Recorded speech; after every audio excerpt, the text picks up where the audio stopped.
ನಮೋ ಭಗವತೆ ವಾಸುದೇವಾಯ. ಓಂ ನಮೋ ಭಗವತೆ ವಾಸುದೇವಾಯ.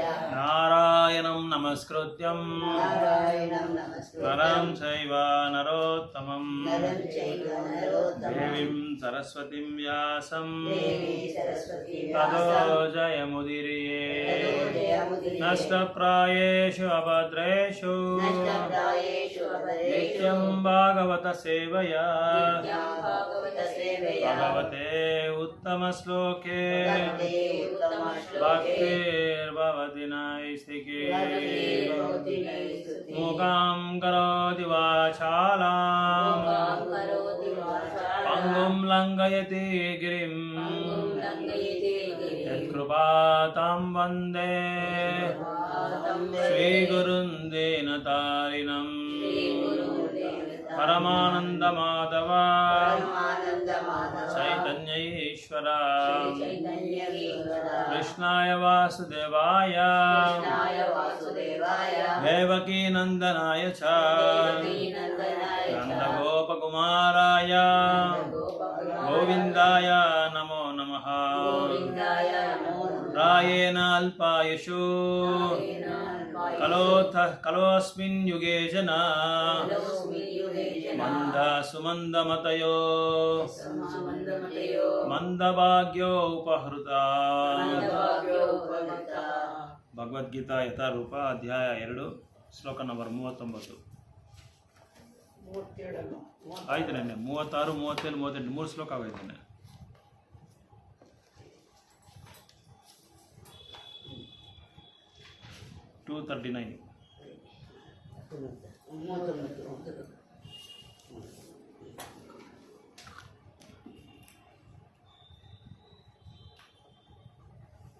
ಏಷೇತಾಭಿಜಾತ ಸಂಖ್ಯೆ ಬುದ್ಧಿರ್ಯೋಗೇ ತ್ವಿಮಂ ಶೃಣು ಬುದ್ಧಯೋ ಯುಕ್ತಾಯಾಯ ಪಾರ್ಥ ಬುದ್ಧಯೋ ಯುಕ್ತಾಯ ಪಾರ್ಥ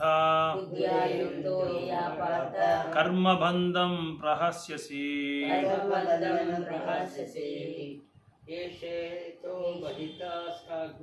ಏಷೇತು ಅಭಿತಾ ಸಂಖ್ಯಾ ಅಭಿಹಿತ ಬುದ್ಧಿಯೋಗೇ ತ್ವಿಮಂ ಶೃಣು ಬುದ್ಧಯಾ ಯುಕ್ತಾಯಯಾ ಪಾರ್ಥ ಕರ್ಮಬಂಧಂ ಪ್ರಹಸ್ಯಸಿ. ಏಷಾ ತೇ ವಿಹಿತಾ ಸಾಂಖ್ಯೇ ಬುದ್ಧಿಯೋಗೇ ತ್ವಿಮಾಂ ಶೃಣು ಬುದ್ಧಿಯೋಗೇ ತ್ವಿಮಾಂ ಶೃಣು ಬುದ್ಧ್ಯಾ ಯುಕ್ತೋ ಯಯಾ ಪಾರ್ಥ ಕರ್ಮಬಂಧಂ ಪ್ರಹಸ್ಯಸಿ.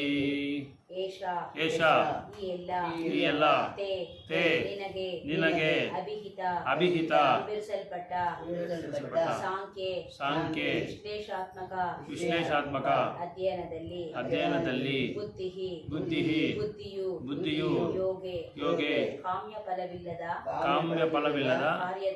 ಕಾರ್ಯದಲ್ಲಿ ಆದರೆ ಇಮಾಂ ಇದನ್ನು ಶೃಣು ಕೇಳು ಬುದ್ಧಿಯ ಬುದ್ಧಿಶಕ್ತಿಯಿಂದ ಯುಕ್ತಃ ಒಡಗೂಡಿದವನಾಗಿ ಯಾವ ಪಾರ್ಥ ಕೃತೆಯ ಮಗನೇ ಕರ್ಮಬಂಧಂ ಪ್ರತಿಕ್ರಿಯೆಯು ಬಂಧನದಿಂದ ಪ್ರಹಾಸ್ಯಸಿ ಬಿಡುಗಡೆ ಬಂದಿರುತ್ತದೆ. ಅನುವಾದ ಭಾಷೆ ಕೊಟ್ಟವರು ಭಕ್ತಿವೇದಾಂತ ಸಂಶೀಲ ಪ್ರಭುಪಾದಕಿ ಜೈ. ಈವರೆಗೆ ನಾನು ಈ ಜ್ಞಾನವನ್ನು ನಿನಗೆ ವಿಶ್ಲೇಷಾತ್ಮಕವಾಗಿ ತಿಳಿಸಿಕೊಟ್ಟಿದ್ದೇನೆ. ಈಗ ನಾನು ಇದನ್ನು ಕರ್ಮಫಲವಿಲ್ಲದೆ ಕೆಲಸ ಮಾಡುವ ರೀತಿಯಲ್ಲಿ ವಿವರಿಸುತ್ತೇನೆ. ಕೇಳು ಪ್ರಾರ್ಥನೆ. ನೀನು ಇಂತಹ ಜ್ಞಾನದಿಂದ ಕರ್ಮದಲ್ಲಿ ತೊಡಗಿದರೆ ಕರ್ಮ ಬಂಧನದಿಂದ ವಿಮುಕ್ತನಾಗುವೆ. ಭಾವಾರ್ಥ: ವೇದದ ನಿಘಂಟಾದ ನಿರುಕ್ತಿಯ ಪ್ರಕಾರ ಸಾಂಖ್ಯ ಎಂದರೆ ವಿಷಯವನ್ನು ವಿವರವಾಗಿ ಹೇಳುವುದು. ಸಾಂಖ್ಯ ಎಂದರೆ ಆತ್ಮದ ನಿಜವಾದ ಸ್ವರೂಪವನ್ನು ವಿವರಿಸುವ ದರ್ಶನ. ಯೋಗವು ಇಂದ್ರಿಯ ನಿಗ್ರಹವನ್ನು ಒಳಗೊಂಡಿದೆ. ಯುದ್ಧ ಮಾಡುವುದಿಲ್ಲ ಎನ್ನುವ ಅರ್ಜುನನ ನಿರ್ಧಾರಕ್ಕೆ ಇಂದ್ರಿಯ ತೃಪ್ತಿಯೇ ಆಧಾರ. ತನ್ನ ದಾಯಾದಿಗಳು ಸೋದರರು ಆದ ಧೃತರಾಷ್ಟ್ರನ ಮಕ್ಕಳನ್ನು ಸೋಲಿಸಿ ರಾಜ್ಯದಲ್ಲಿ ಅಧಿಕಾರವನ್ನು ಅನುಭವಿಸುವುದಕ್ಕಿಂತ ತನ್ನ ಬಂಧುಗಳನ್ನು ಕೊಲ್ಲದಿದ್ದರೆ ನಾನು ಸುಖವಾಗಿರುವೆನೆಂದು ಅರ್ಜುನನು ಭಾವಿಸಿದ. ಆದ್ದರಿಂದ ತನ್ನ ಮುಖ್ಯ ಕರ್ತವ್ಯವನ್ನು ಮರೆತು ಅವನು ಯುದ್ಧ ವಿಮುಖನಾಗಲು ಬಯಸಿದ.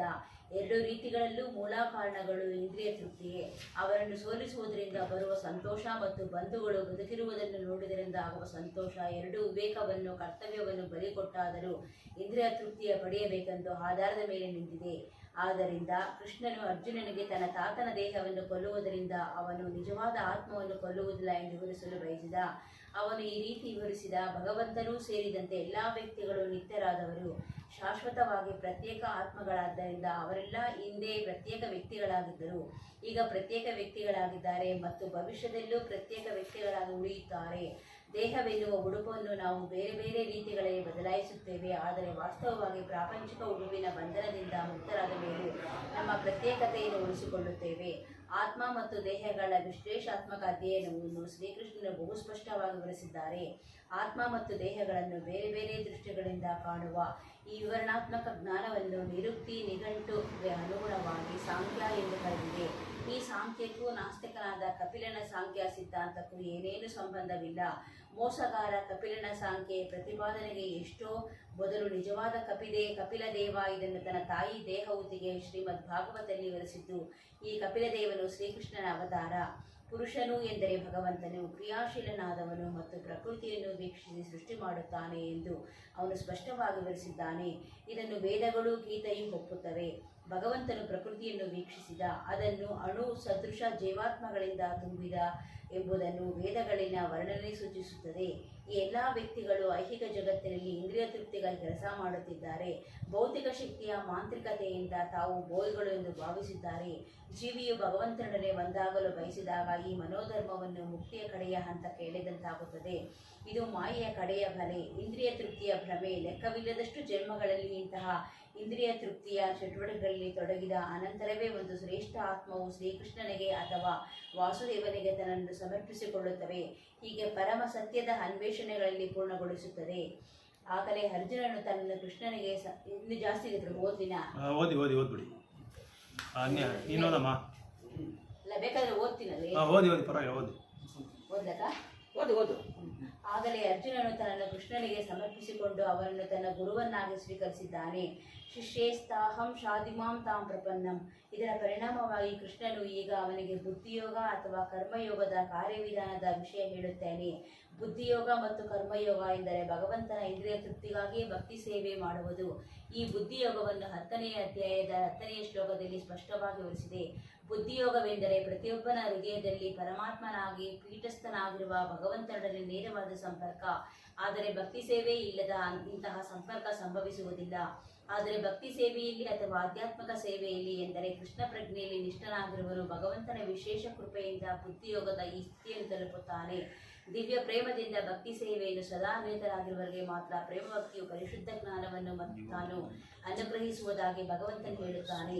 ಈ ರೀತಿಯ ಭಕ್ತನು ಭಗವಂತನ ನಿತ್ಯ ಸುಖದ ಸಾಮ್ರಾಜ್ಯದಲ್ಲಿ ಅವನನ್ನು ಸುಲಭವಾಗಿ ಸೇರಬಹುದು. ಹೀಗೆ ಈ ಶ್ಲೋಕದಲ್ಲಿ ಪ್ರಸ್ತಾಪಿಸಿರುವ ಬುದ್ಧಿಯೋಗವು ಭಗವಂತನ ಭಕ್ತಿಪೂರ್ವಕ ಸೇವೆ. ಇಲ್ಲಿ ಬಳಸಿರುವ ಸಾಂಖ್ಯ ಪದಕ್ಕೆ ಮೋಸಗಾರ ಕಪಿಲನು ವಿವರಿಸಿದ ನಾಸ್ತಿಕವಾದ ಸಾಂಖ್ಯ ಯೋಗಕ್ಕೂ ಸಂಬಂಧವಿಲ್ಲ. ಆದ್ದರಿಂದ ಇಲ್ಲಿ ಹೇಳಿರುವ ಸಾಂಖ್ಯಯೋಗಕ್ಕೂ ನಾಸ್ತಿಕವಾದ ಸಾಂಖ್ಯಕ್ಕೂ ಸಂಬಂಧವಿದೆ ಎಂದು ತಪ್ಪು ತಿಳಿದುಕೊಳ್ಳಬಾರದು. ನಾಸ್ತಿಕ ಸಾಂಖ್ಯವಾದಕ್ಕೆ ಆ ಕಾಲದಲ್ಲಿ ಯಾವುದೇ ಪ್ರಭಾವವಿರಲಿಲ್ಲ. ಅಂತಹ ನಾಸ್ತಿಕ ಊಹೆಯ ತತ್ವಚಿಂತನೆಯನ್ನು ಶ್ರೀಕೃಷ್ಣನು ಪ್ರಸ್ತಾಪಿಸಲು ಹೋಗುತ್ತಿರಲಿಲ್ಲ. ನಿಜವಾದ ಸಾಂಖ್ಯವನ್ನು ಕಪಿಲದೇವನು ಶ್ರೀಮದ್ ಭಾಗವತದಲ್ಲಿ ವಿವರಿಸಿದ್ದಾನೆ. ಆದರೆ ಆ ಸಾಂಖ್ಯಕ್ಕೂ ಇಲ್ಲಿ ಹೇಳುತ್ತಿರುವ ವಿಷಯಗಳಿಗೂ ಸಂಬಂಧವಿಲ್ಲ. ಇಲ್ಲಿ ಸಾಂಖ್ಯವೆಂದರೆ ದೇಹ ಮತ್ತು ಆತ್ಮಗಳ ವಿಶ್ಲೇಷಾತ್ಮಕ ವರ್ತನೆ. ಅರ್ಜುನನು ಬುದ್ಧಿಯೋಗ ಅಥವಾ ಭಕ್ತಿಯೋಗಕ್ಕೆ ಕರೆ ತರುವುದಕ್ಕೋಸ್ಕರ ಶ್ರೀಕೃಷ್ಣನು ಆತ್ಮದ ವಿಶೇಷಾಣಾತ್ಮಕ ವಿವರಣೆಯನ್ನು ನೀಡಿದನು. ಆದ್ದರಿಂದ ಶ್ರೀಕೃಷ್ಣನ ಸಾಂಖ್ಯವು ಭಾಗವತದಲ್ಲಿ ನಿರೂಪಿಸಿರುವ ಕಪಿಲನ ಸಾಂಖ್ಯವೂ ಒಂದೇ. ಇದೆಲ್ಲ ಭಕ್ತಿಯೋಗವೇ. ಆದ್ದರಿಂದ ಶ್ರೀಕೃಷ್ಣನು ಕಡಿಮೆ ಬುದ್ಧಿ ಇರುವ ಮನುಷ್ಯರು ಮಾತ್ರ ಸಾಂಖ್ಯಯೋಗ ಮತ್ತು ಭಕ್ತಿಯೋಗದ ನಡುವೆ ವ್ಯತ್ಯಾಸ ಕಾಣುತ್ತಾರೆ ಎಂದು ಹೇಳಿದ. ನಾಸ್ತಿಕವಾದದ ಸಾಂಖ್ಯಯೋಗಕ್ಕೂ ಭಕ್ತಿಯೋಗಕ್ಕೂ ಸಂಬಂಧವಿಲ್ಲ. ಆದರೂ ಬುದ್ಧಿ ಇಲ್ಲದವನು ಭಗವದ್ಗೀತೆಯಲ್ಲಿ ನಾಸ್ತಿಕವಾದ ಸಾಂಖ್ಯಯೋಗವನ್ನು ಪ್ರಸ್ತಾಪಿಸಿದೆ ಎಂದು ಹೇಳುತ್ತಾರೆ. ಬುದ್ಧಿಯೋಗ ಎಂದರೆ ಭಕ್ತಿ ಸೇವೆಯ ಪರಿಪೂರ್ಣ ಆನಂದ ಮತ್ತು ತಿಳುವಳಿಕೆಯಲ್ಲಿ ಕೃಷ್ಣ ಪ್ರಜ್ಞೆಯನ್ನು ಕಾರ್ಯನಿರತರಾಗಿರುವುದು ಎಂದರ್ಥ ಎನ್ನುವುದನ್ನು ತಿಳಿಯಬೇಕು. ತನ್ನ ಕೆಲಸವು ಎಷ್ಟೇ ಕಠಿಣವಾಗಿರಲಿ ಭಗವಂತನ ತೃಪ್ತಿಗಾಗಿ ಮಾತ್ರವೇ ಕೆಲಸ ಮಾಡುವನು. ಬುದ್ಧಿಯೋಗದ ಸೂತ್ರಗಳಿಗೆ ಅನುಗುಣವಾಗಿ ಕೆಲಸ ಮಾಡುತ್ತಾನೆ. ಆದ್ದರಿಂದ ಸದಾ ಅಲೌಕಿಕ ಆನಂದದಲ್ಲಿರುತ್ತಾನೆ. ಇಂತಹ ಅಲೌಕಿಕ ಕಾರ್ಯಮಗ್ನತೆಯಿಂದ ಭಗವಂತನ ಕೃಪೆಯಿಂದ ಮನುಷ್ಯನಿಗೆ ತಾನಾಗಿ ಅಲೌಕಿಕ ಅರಿವಿಲ್ಲದೆ ಲಭ್ಯವಾಗುತ್ತದೆ. ಆದ್ದರಿಂದ ಅವನು ಜ್ಞಾನಕ್ಕಾಗಿ ಬೇರೆ ಬೇರೆ ರೀತಿಗಳಲ್ಲಿ ಶ್ರಮ ಪಡದಿದ್ದರೂ ಅವನಿಗೆ ಸಂಪೂರ್ಣ ಮುಕ್ತಿ ದೊರಕುತ್ತದೆ. ಕೃಷ್ಣ ಪ್ರಜ್ಞೆಯಲ್ಲಿ ಕಾರ್ಯನಿರತರಾಗುವುದಕ್ಕೂ ಕರ್ಮಫಲಕ್ಕಾಗಿ ಕಾರ್ಯ ಮಾಡುವುದಕ್ಕೂ, ಅದರಲ್ಲಿಯೂ ಸಾಂಸಾರಿಕ ಅಥವಾ ಪ್ರಾಪಂಚಿಕ ಸುಖವನ್ನು ಪಡೆಯುವುದಕ್ಕಾಗಿ ಇಂದ್ರಿಯ ತೃಪ್ತಿಗಾಗಿ ಮಾಡುವ ಕೆಲಸಕ್ಕೂ ಬಹಳ ವ್ಯತ್ಯಾಸವಿದೆ. ಆದ್ದರಿಂದ ನಾವು ಮಾಡುವ ಕರ್ಮದ ಅಲೌಕಿಕ ಗುಣವೇ ಬುದ್ಧಿಯೋಗ. ಎರಡೇ ಎರಡು ಪಾಯಿಂಟಿಗೆ ಎಷ್ಟು ವಿಶ್ಲೇಷಣೆ ಕೊಟ್ಟಿದ್ದಾರೆ ಪ್ರಭುಪಾದರು.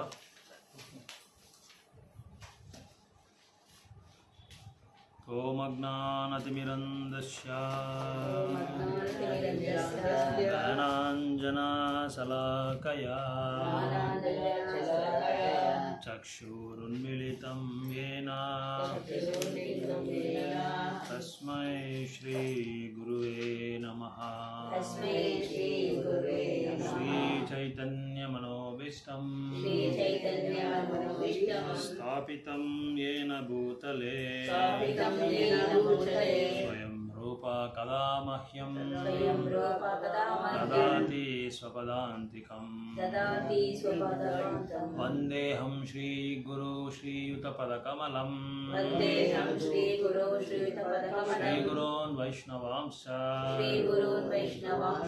ರೂಪಂ ಸಾಗ್ರಜಾತಂ ಸಹಗಣ ರಘುನಾಥಾನ್ವಿತಂ तं सजीवं साद्वैतं सावधूतं सावद्वैतं तं सजीवं साद्वैतं सावधूतं परिजनसहितं कृष्णचैतन्यदेवं राधाकृष्णपादा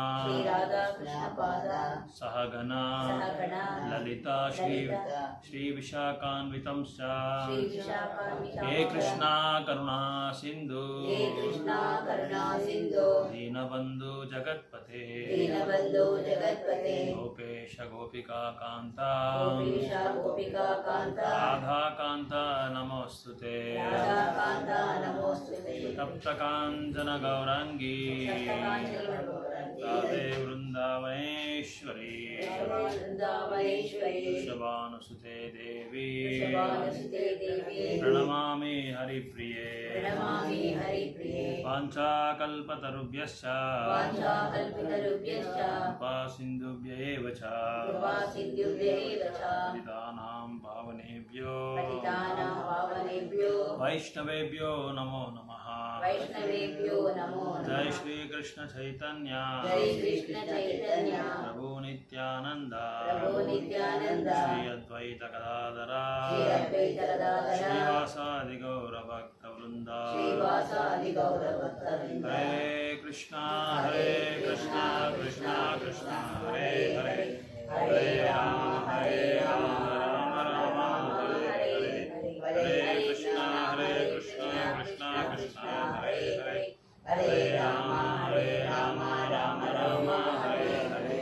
हरे कृष्णा कृष्णा कृष्णा हरे हरे हरे राम राम राम हरे हरे. ಸೊ ನಿನ್ನೆ ಸಂಚಿಕೆಯಲ್ಲಿ ನಾವು ಏನು ನೋಡಿದ್ರೆ ಅಂದರೆ ಕೃಷ್ಣ ಅರ್ಜುನನಿಗೆ ಯುದ್ಧ ಮಾಡಬೇಕು ಅಂತ ಒಂದು ಪ್ರೇರಣೆಗೆ, ಯುದ್ಧ ಮಾಡಲೇಬೇಕು ಅಂತ ಪ್ರೇರಣೆ ಕೊಡ್ತಾ ಇದ್ದಾರೆ ಕೃಷ್ಣ ಅರ್ಜುನಿಗೆ. ಯುದ್ಧ ಯಾಕೆ ಮಾಡಬೇಕು ಅಂತ ಹೇಳಿ ಒಂದು ಪ್ರಾಮಾಣಿಕವಾದ ಕಾರಣಗಳು ಕೊಟ್ಟು, ನೀನು ಕ್ಷತ್ರಿಯ, ನೀನು ಸ್ವಧರ್ಮನ ನೀನು ಮಾಡಲೇಬೇಕು. ಅದು ನೀನು ಮಾಡ್ತಾ ಇರೋದು ಎರಡು ಬಗೆಯಾದ ಯುದ್ಧ ಇದೆ, ಧರ್ಮಯುದ್ಧ ಅಧರ್ಮದ ಯುದ್ಧ ಅಂತ ಎರಡಿದೆ. ನೀನು ಮಾಡ್ತಾ ಇರೋದು ಧರ್ಮ ಯುದ್ಧಕ್ಕೋಸ್ಕರ ನೀನು ಮಾಡ್ತಾ ಇದೆಯಾ, ಹಾಗಾಗಿ ನೀನು ಧರ್ಮ ಯುದ್ಧಕ್ಕೋಸ್ಕರ ಮಾಡೋದ್ರಿಂದ ಇದರಲ್ಲಿ ಯಾವ ಥರವಾದ ಪಾಪನೂ ಇಲ್ಲ. ಇನ್ನೊಂದು ಎರಡು ಬಗೆಯಾದ ಮುಖ್ಯಾಂಶಗಳು ಇದರಲ್ಲಿ ಇದೆ. ಏನು ಅಂದರೆ, ನೀನು ಅರ್ಜುನ ಯುದ್ಧ ನೀನು ಮಾಡಿ ನೀನು ಜಯ ಗಳಿಸಿದರೆ ನೀನು ಈ ರಾಜ್ಯ ನಿನಗೆ ಬರುತ್ತೆ, ನೀನು ನೀನು ರಾಜಾದಿರಾಜ ಆಗ್ತೀಯ. ಆಮೇಲೆ ಇದು ನಂತರ ನೀನು ಯುದ್ಧದಲ್ಲಿ ಮರಣ ಹೊಂದ್ರೂ ನೀನೇನಾಗುತ್ತೆ, ಸ್ವರ್ಗಲೋಕ ಕೊಟ್ಟು ಹೋಗ್ತೀಯ. ಅದರಿಂದ ನಿನಗೆ ಯಾವುದೇ ಒಂದು ದೃಶ್ಯದಲ್ಲಿ ನಿನಗೆ ನೋಡಿದ್ರೇನು ನಿನಗೆ ನಷ್ಟವಿಲ್ಲ, ಎಲ್ಲ ಲಾಭಕರವಾಗೇ ಇದೆ. ಸೊ ಹಾಗಾಗಿ ನೀನು ಯುದ್ಧ ಮಾಡೋದು ಖಚಿತ ಅಂತ ಹೇಳ್ತಾ ಇದ್ದಾರೆ, ಖಚಿತ ಅಂತ ಹೇಳ್ತೇನೆ.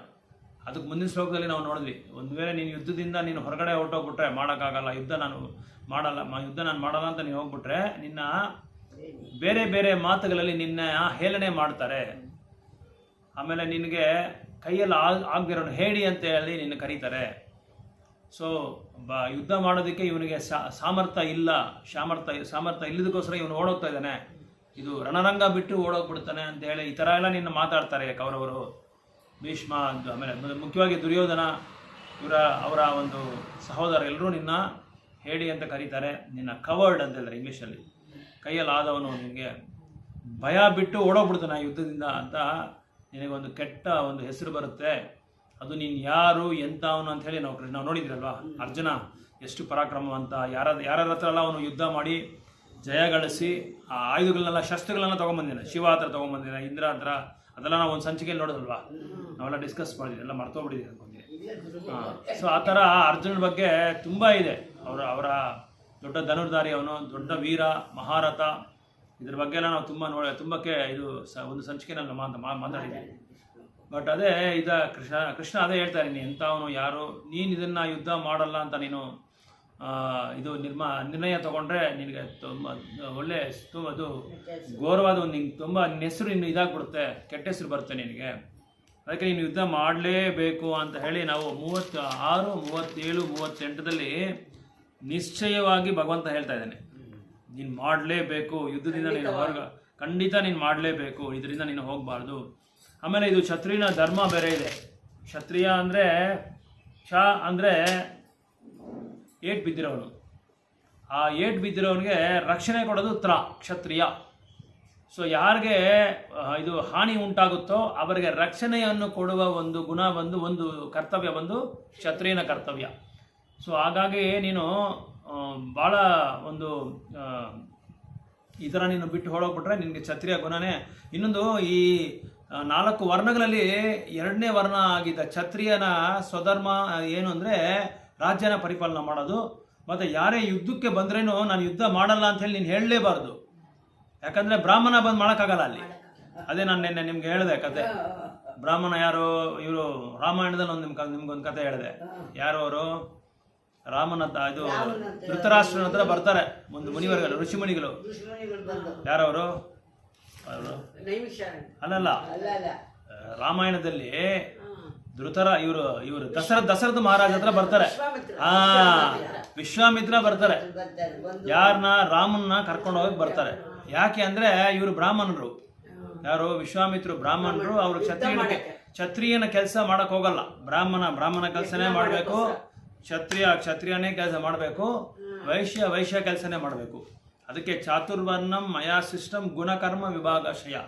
ನಿನ್ನ ಜನ್ಮದಿಂದ ನಿನ್ನ ಯಾವ ಜಾತಿ ಅಂತ ನೀನು ನಿರ್ಣಯ ಮಾಡಬಾರ್ದು. ಯಾವುದರಿಂದ ನಿರ್ಣಯ ಮಾಡಬೇಕು? ಗುಣ ಕರ್ಮ ವಿಭಾಗಶಯ. ನಿನ್ನ ಗುಣದಿಂದ ನೀನು ಮಾಡೋ ವೃತ್ತಿಯಿಂದ ನಿನ್ನ ಜಾತಿ ವಿಭಾಗ ಆಗುತ್ತೆ. ಆದರೆ 4 ಜಾತಿ ಇರೋದು, ಬ್ರಾಹ್ಮಣ, ಕ್ಷತ್ರಿಯ, ವೈಶ್ಯ, ಶೂದ್ರ. ಆದರೆ ಇವತ್ತು ಇಂಡಿಯಾನಲ್ಲಿ ಎಷ್ಟು ಜಾತಿ ಇದೆ? ಲಕ್ಷಾಂತರ ಜಾತಿಗಳಿದೆ. ಏನೇನೋ ಜಾತಿಗಳು ಹೆಸರುಗಳು ಇಟ್ಕೊಂಡ್ಬಿಟ್ಟೆ. ಅದೆಲ್ಲ ನಾವು ಇಟ್ಕೊಂಡಿದ್ದೀವಿ, ಯಾವುದು ರಾಮಾಯಣದಲ್ಲಿ ಇಲ್ಲ, ಭಗವದ್ಗೀತೆನಲ್ಲಿ, ರಾಮನಲ್ಲಿ, ಭಾಗವತದಲ್ಲಿ ಇದೆಲ್ಲ ಯಾವುದೂ ಇಲ್ಲ.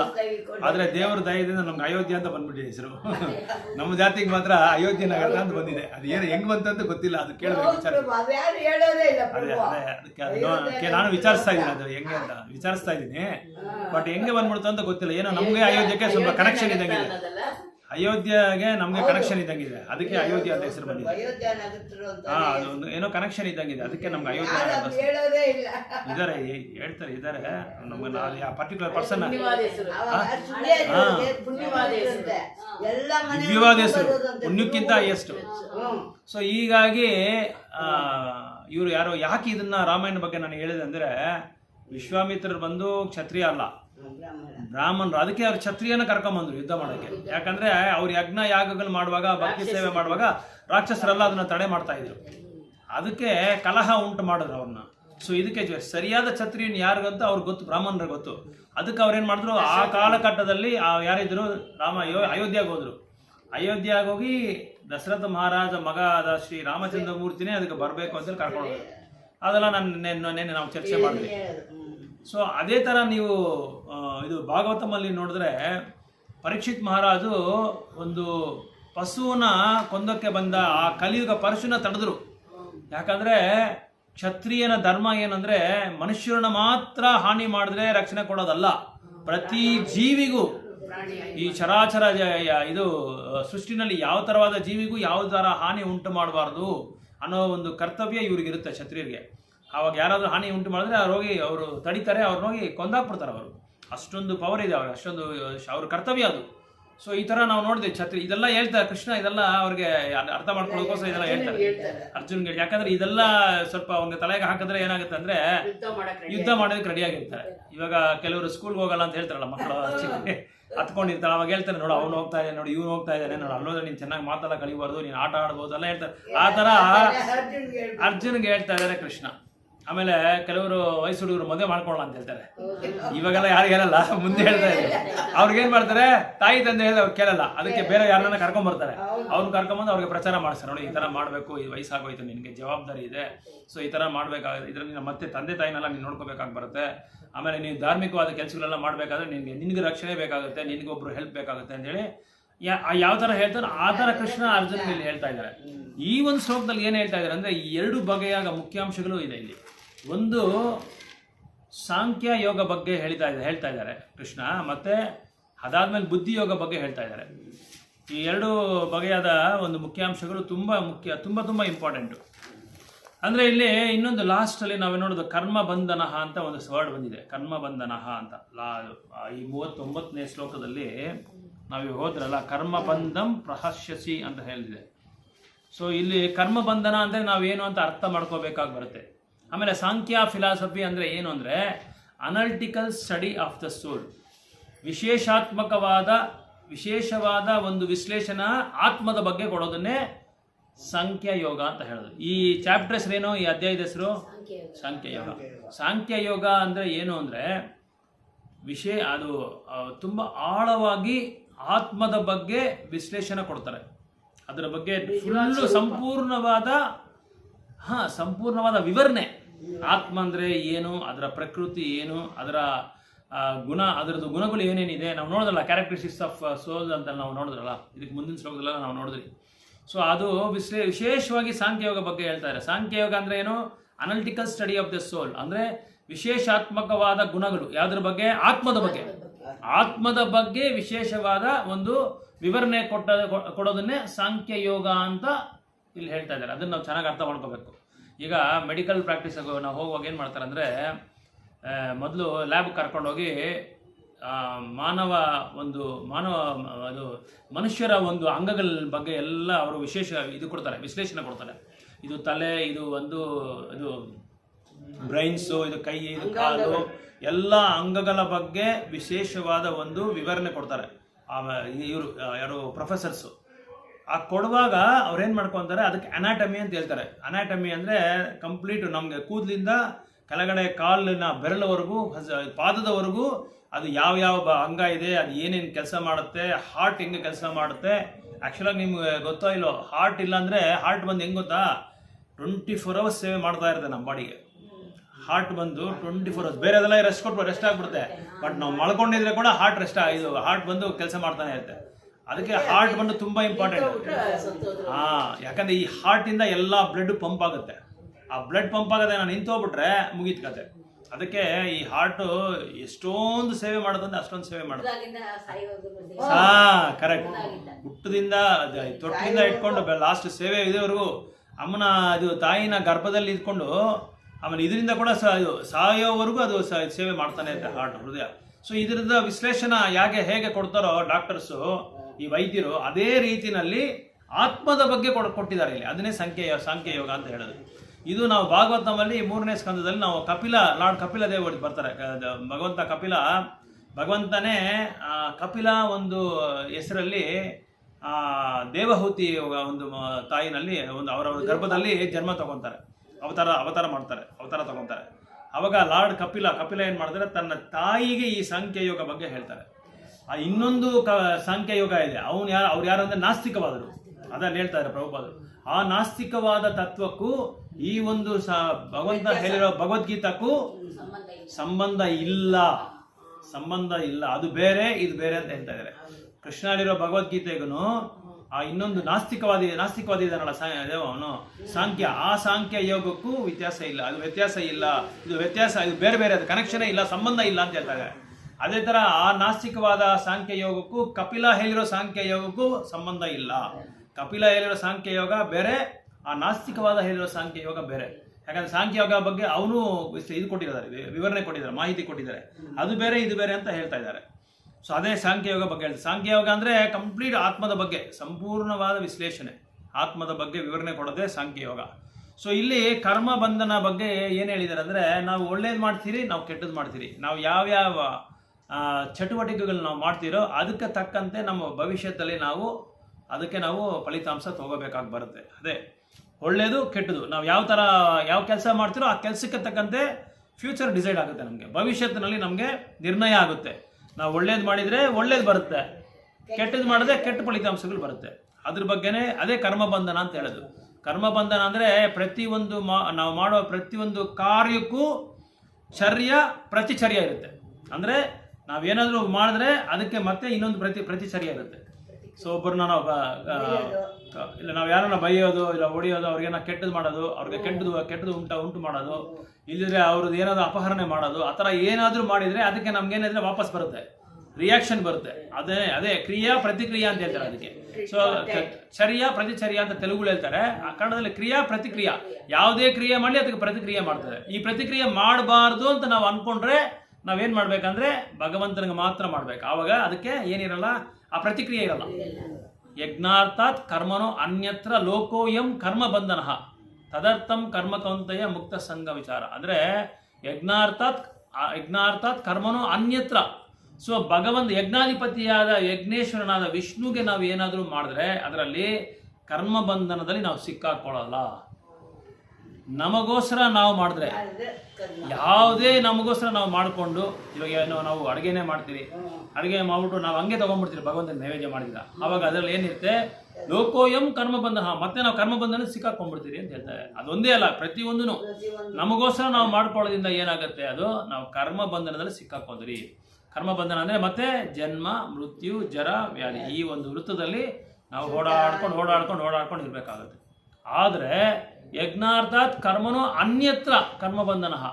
ನಾವು ಮಾಡೋ ಕರ್ಮಗಳು ಪ್ರತಿಯೊಂದು ಭಗವಂತನಿಗೋಸ್ಕರ ಮಾಡೋದ್ರಿಂದ ಏನಾಗುತ್ತೆ, ಅದರಲ್ಲಿ ಯಾವುದೇ ಥರವಾದ ಪ್ರತಿಕ್ರಿಯೆ ಇರಲ್ಲ.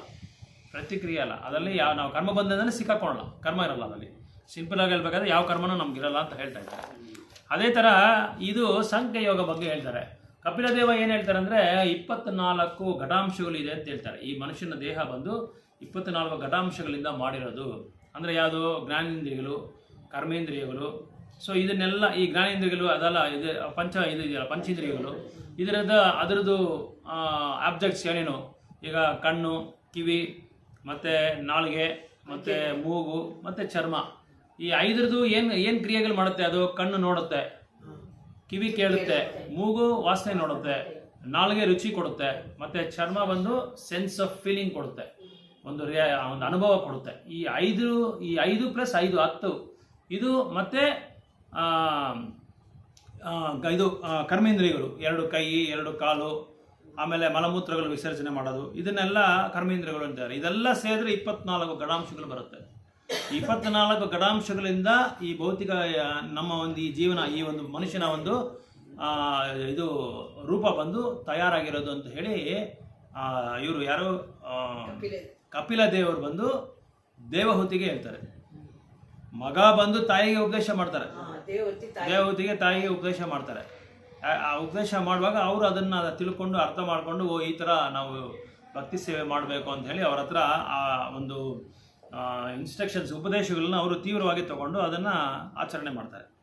ಸೊ ಇಲ್ಲಿ ಭಗವಂತ ಏನು ಹೇಳ್ತಾ ಇದ್ದಾನೆ ಅಂದರೆ, ಈ ಥರವಾದ ನೀನು ಕರ್ಮಬಂಧನದಲ್ಲಿ ಸಿಕ್ಕಾಕೊಂಡ್ರೆ ನೀನು ಮತ್ತೆ ಏನಾಗುತ್ತೆ, ನೀನು ಇದು ಜನ್ಮ ತಗೋಬೇಕಾಗುತ್ತೆ. ಸೊ ಇಲ್ಲಿ ಅರ್ಜುನ್ಗೆ ಏನು ಹೇಳ್ತಾ ಇದ್ದಾರೆ ಅಂದರೆ, ನೀನು ಹೇಳ್ತಾ ಇರೋ ಈ ಒಂದು ಮಾತುಗಳಿಂದ ನನಗೆ ಏನು ಅರ್ಥ ಆಗ್ತಾ ಇದೆ ಅಂದರೆ, ನೀನು ಇಂದ್ರಿಯ ಭೋಗದಲ್ಲಿ ನೀನು ಇದ್ದೀಯಾ. ಯಾವ ಥರ ಇಂದ್ರಿಯ ಭೋಗದಲ್ಲಿ ನಿಲ್ಲಿದ್ದೀಯಾ, ಯಾವ ಥರ ಯುದ್ಧ ಮಾಡಲ್ಲ ಅಂತ. ಯಾಕೆ ಯುದ್ಧ ಮಾಡಲ್ಲ, ಅದೇ ಇಂದ್ರಿಯ ಭೋಗ. ಯಾಕಂದ್ರೆ ತಾತನ ಮೇಲೆ ಮೋಹ, ಗುರು ಮೇಲೆ ಅನುಕಂಪ, ಅವ್ರ ಮೇಲೆ ಕರುಣೆ, ಅವ್ರನ್ನ ಮಾಡಬಾರ್ದು, ಏನು ಮಾಡಬಾರ್ದು ಅಂತ ಒಂದು ಇಂದ್ರಿಯ ಭೋಗ, ಅದನ್ನು ಇಂದ್ರಿಯ ಭೋಗನೆ. ಒಂದೊಂದು ಇಂದ್ರಿಯ, ಎಲ್ಲಾನು ಇಂದ್ರಿಯ ಭೋಗನೆ. ಈಗ ಹೊರಗಡೆ ಹೋಗಿ ರೆಸ್ಟೋರೆಂಟ್ಸ್ ಅಲ್ಲಿ ತಿನ್ನೋದು ಇಂದ್ರಿಯ ಭೋಗ. ಬೇರೆ ಮನೇಲಿ ಬಿಟ್ಟು ಭಗವಂತ ನೈವೇದ್ಯ ಮಾಡಿದ್ರೆ ಹೊರಗಡೆ ಹೋಗಿ ನಾವು ಕೆಲವು ಟೈಮಲ್ಲಿ ಹೋಗ್ಬೇಕಾಗುತ್ತೆ. ಹೊರಗಡೆ ಟೈಮ್ ಯಾವಾಗಲೂ ಅಲ್ಲೇ ತಿನ್ಕೊಂಡಿದ್ರೆ ಏನಾಗುತ್ತೆ, ಅದು ಇಂದ್ರಿಯ ಭೋಗ. ಆಮೇಲೆ ಯಾವಾಗಲೂ ಸಂಪಾದಿಸ್ಬೇಕು ಅಂತ ಅದು ಇಂದ್ರಿಯ ಭೋಗನೆ. ಸಂಪಾದಿಸ್ಬೇಕು, ಬಟ್ ಅದಕ್ಕೆ ರೀತಿ ನೀತಿ ಇದೆ, ಆ ಥರ ಲಿಮಿಟ್ ಇದೆ.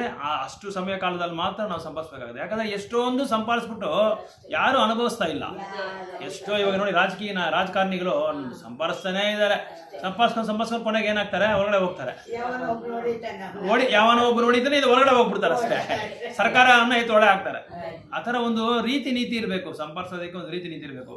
ನಮಗೆ ಏನು ಬೇಕೋ ನಮ್ಮ ಏನು ವೈದ್ಯಕ್ಕೆ ಆಗೋದು, ಮತ್ತು ನಮ್ಮ ಸೇಫ್ಟಿಗೋಸ್ಕರ, ನಮ್ಮ ಸೆಕ್ಯೂರಿಟಿಗೋಸ್ಕರ, ನಮ್ಮ ಫ್ಯಾಮಿಲಿಗೋಸ್ಕರ, ಆಮೇಲೆ ಭಗವಂತನ ಸೇವೆಗೋಸ್ಕರ ಏನೇನು ಮಾಡಬೇಕೋ ಅಷ್ಟು ಮಾತ್ರ ನಾವು ಮಾಡಿಕೊಂಡು ಮಿಕ್ಕಿದೆಲ್ಲ ಹೊರಗಡೆ ಆಗ್ತಾ ಇರ್ಬೇಕು. ಇಲ್ಲದ್ರೆ ಅದಕ್ಕೆ ಲಿಮಿಟ್ ಇರಲ್ಲ, ಅದಕ್ಕೆ ಹೋಗ್ತಾ ಇರುತ್ತೆ, ಇನ್ನೂ ಮಾಡ್ಬೇಕಂತ. ಇದೆಲ್ಲ ಇಂದ್ರಿಯ ಭೋಗದಲ್ಲಿ ಬರುತ್ತೆ ಅಂತ ಹೇಳ್ತಾ ಇರೋದು. ಆಮೇಲೆ ಸಿನಿಮಾಗೆ ಹೋಗೋದು ಇಂದ್ರಿಯ ಭೋಗ, ಆಮೇಲೆ ಸ್ಪೋರ್ಟ್ಸ್ ಆಡೋದು ಇಂದ್ರಿಯ ಭೋಗ, ಇದೆಲ್ಲ ಇಂದ್ರಿಯ ಭೋಗದಲ್ಲೇ ಬರುತ್ತೆ. ಆಮೇಲೆ ಇದು ಗ್ಯಾಮ್ಲಿಂಗ್ ಮಾಡೋದು, ಇದು ಇಂದ್ರಿಯ ಭಾಗ. ಕೆಲವು ನೋಡ್ಬೇಕು ಕ್ರಿಕೆಟಲ್ಲಿ ಮತ್ತು ಫುಟ್ಬಾಲಲ್ಲಿ ಈ IPL ಎಲ್ಲ ಬಂದ್ಬಿಟ್ರೆ ಹುಚ್ಚರಾಗ್ಬಿಡ್ತಾರೆ, ಹುಚ್ಚರು. ಅವ್ನು ಗೆಲ್ಬೇಕು, ಇವ್ನು ಗೆಲ್ಬೇಕು, ಆಮೇಲೆ ಇದು ಏನೇನೋ ಅದರಲ್ಲಿ ಬೆಟ್ಟಿಡೋದು, ಬೆಟ್ಟಿಂಗು, ಲಕ್ಷಾಂತರ ರೂಪಾಯಿ, ಕೋಟ್ಯಾಂತರ ರೂಪಾಯಿ ಬೆಟ್ಟಿಂಗು. ಇವಾಗೆಲ್ಲ ಕಡಿಮೆ ಫುಟ್ಬಾಲ್ ಎಲ್ಲ. ಅವಾಗ ಆ ಕಾಲದಲ್ಲಿ ಫುಟ್ಬಾಲ್ ಆಡ್ತಾ ಇರುವಾಗ ಎಷ್ಟೋ ಲಕ್ಷಾಂತರ ರೂಪಾಯಿ ಕಳ್ಕೊಂಡ್ಬಿಟ್ಟಿದ್ದಾರೆ, ಕೋಟ್ಯಾಂತರ ರೂಪಾಯಿ ಅದ್ರ ಮೇಲೆ ಬೆಟ್ಟಿಡ್ತಾ ಇದ್ರು, ಆಸ್ತಿಗಳೇ ಕಳ್ಕೊಂಡ್ಬಿಟ್ಟಿದ್ದಾರೆ. ಇದೆಲ್ಲ ಇಂದ್ರಿಯ ಭೋಗಗಳು. ಸೊ ಇದನ್ನ ಇವರು ಕೃಷ್ಣ ಹೇಳ್ತಾರೆ, ನೀನು ಇಂದ್ರಿಯ ಭೋಗದಲ್ಲಿ ನೀನಿದ್ದೀಯಾ, ಇದನ್ನ ಬಿಟ್ಟು ನೀನು ಹೊರಗಡೆ ಬರಬೇಕು, ನೀನು ಬುದ್ಧಿ ಯೋಗ ಮಾಡಬೇಕು ಅಂತ ಹೇಳ್ತಾರೆ. ಬುದ್ಧಿ ಯೋಗ ಅಂದ್ರೆ ಏನರ್ಥ? ಭಕ್ತಿ ಯೋಗ ಅಂತ ಅರ್ಥ. ಸೊ ಭಕ್ತಿ ಯೋಗಕ್ಕೆ ಇನ್ನೊಂದು ಹೆಸರು ಏನು ಇಲ್ಲಿ ಕೃಷ್ಣ ಕೊಟ್ಟದ್ದು? ಬುದ್ಧಿ ಯೋಗ ಅಂತ ಕೊಟ್ಟಿದ್ದಾರೆ. ಬುದ್ಧಿ ಯೋಗ ಅಂದ್ರೆ ಏನು? 10ನೇ ಅಧ್ಯಾಯದಲ್ಲಿ 10ನೇ ಶ್ಲೋಕ ತೆಗೆದ್ರಿ, ಅದರಲ್ಲಿ ಕೃಷ್ಣ ಹೇಳ್ತಾರೆ ನೋಡಿ, 10:10.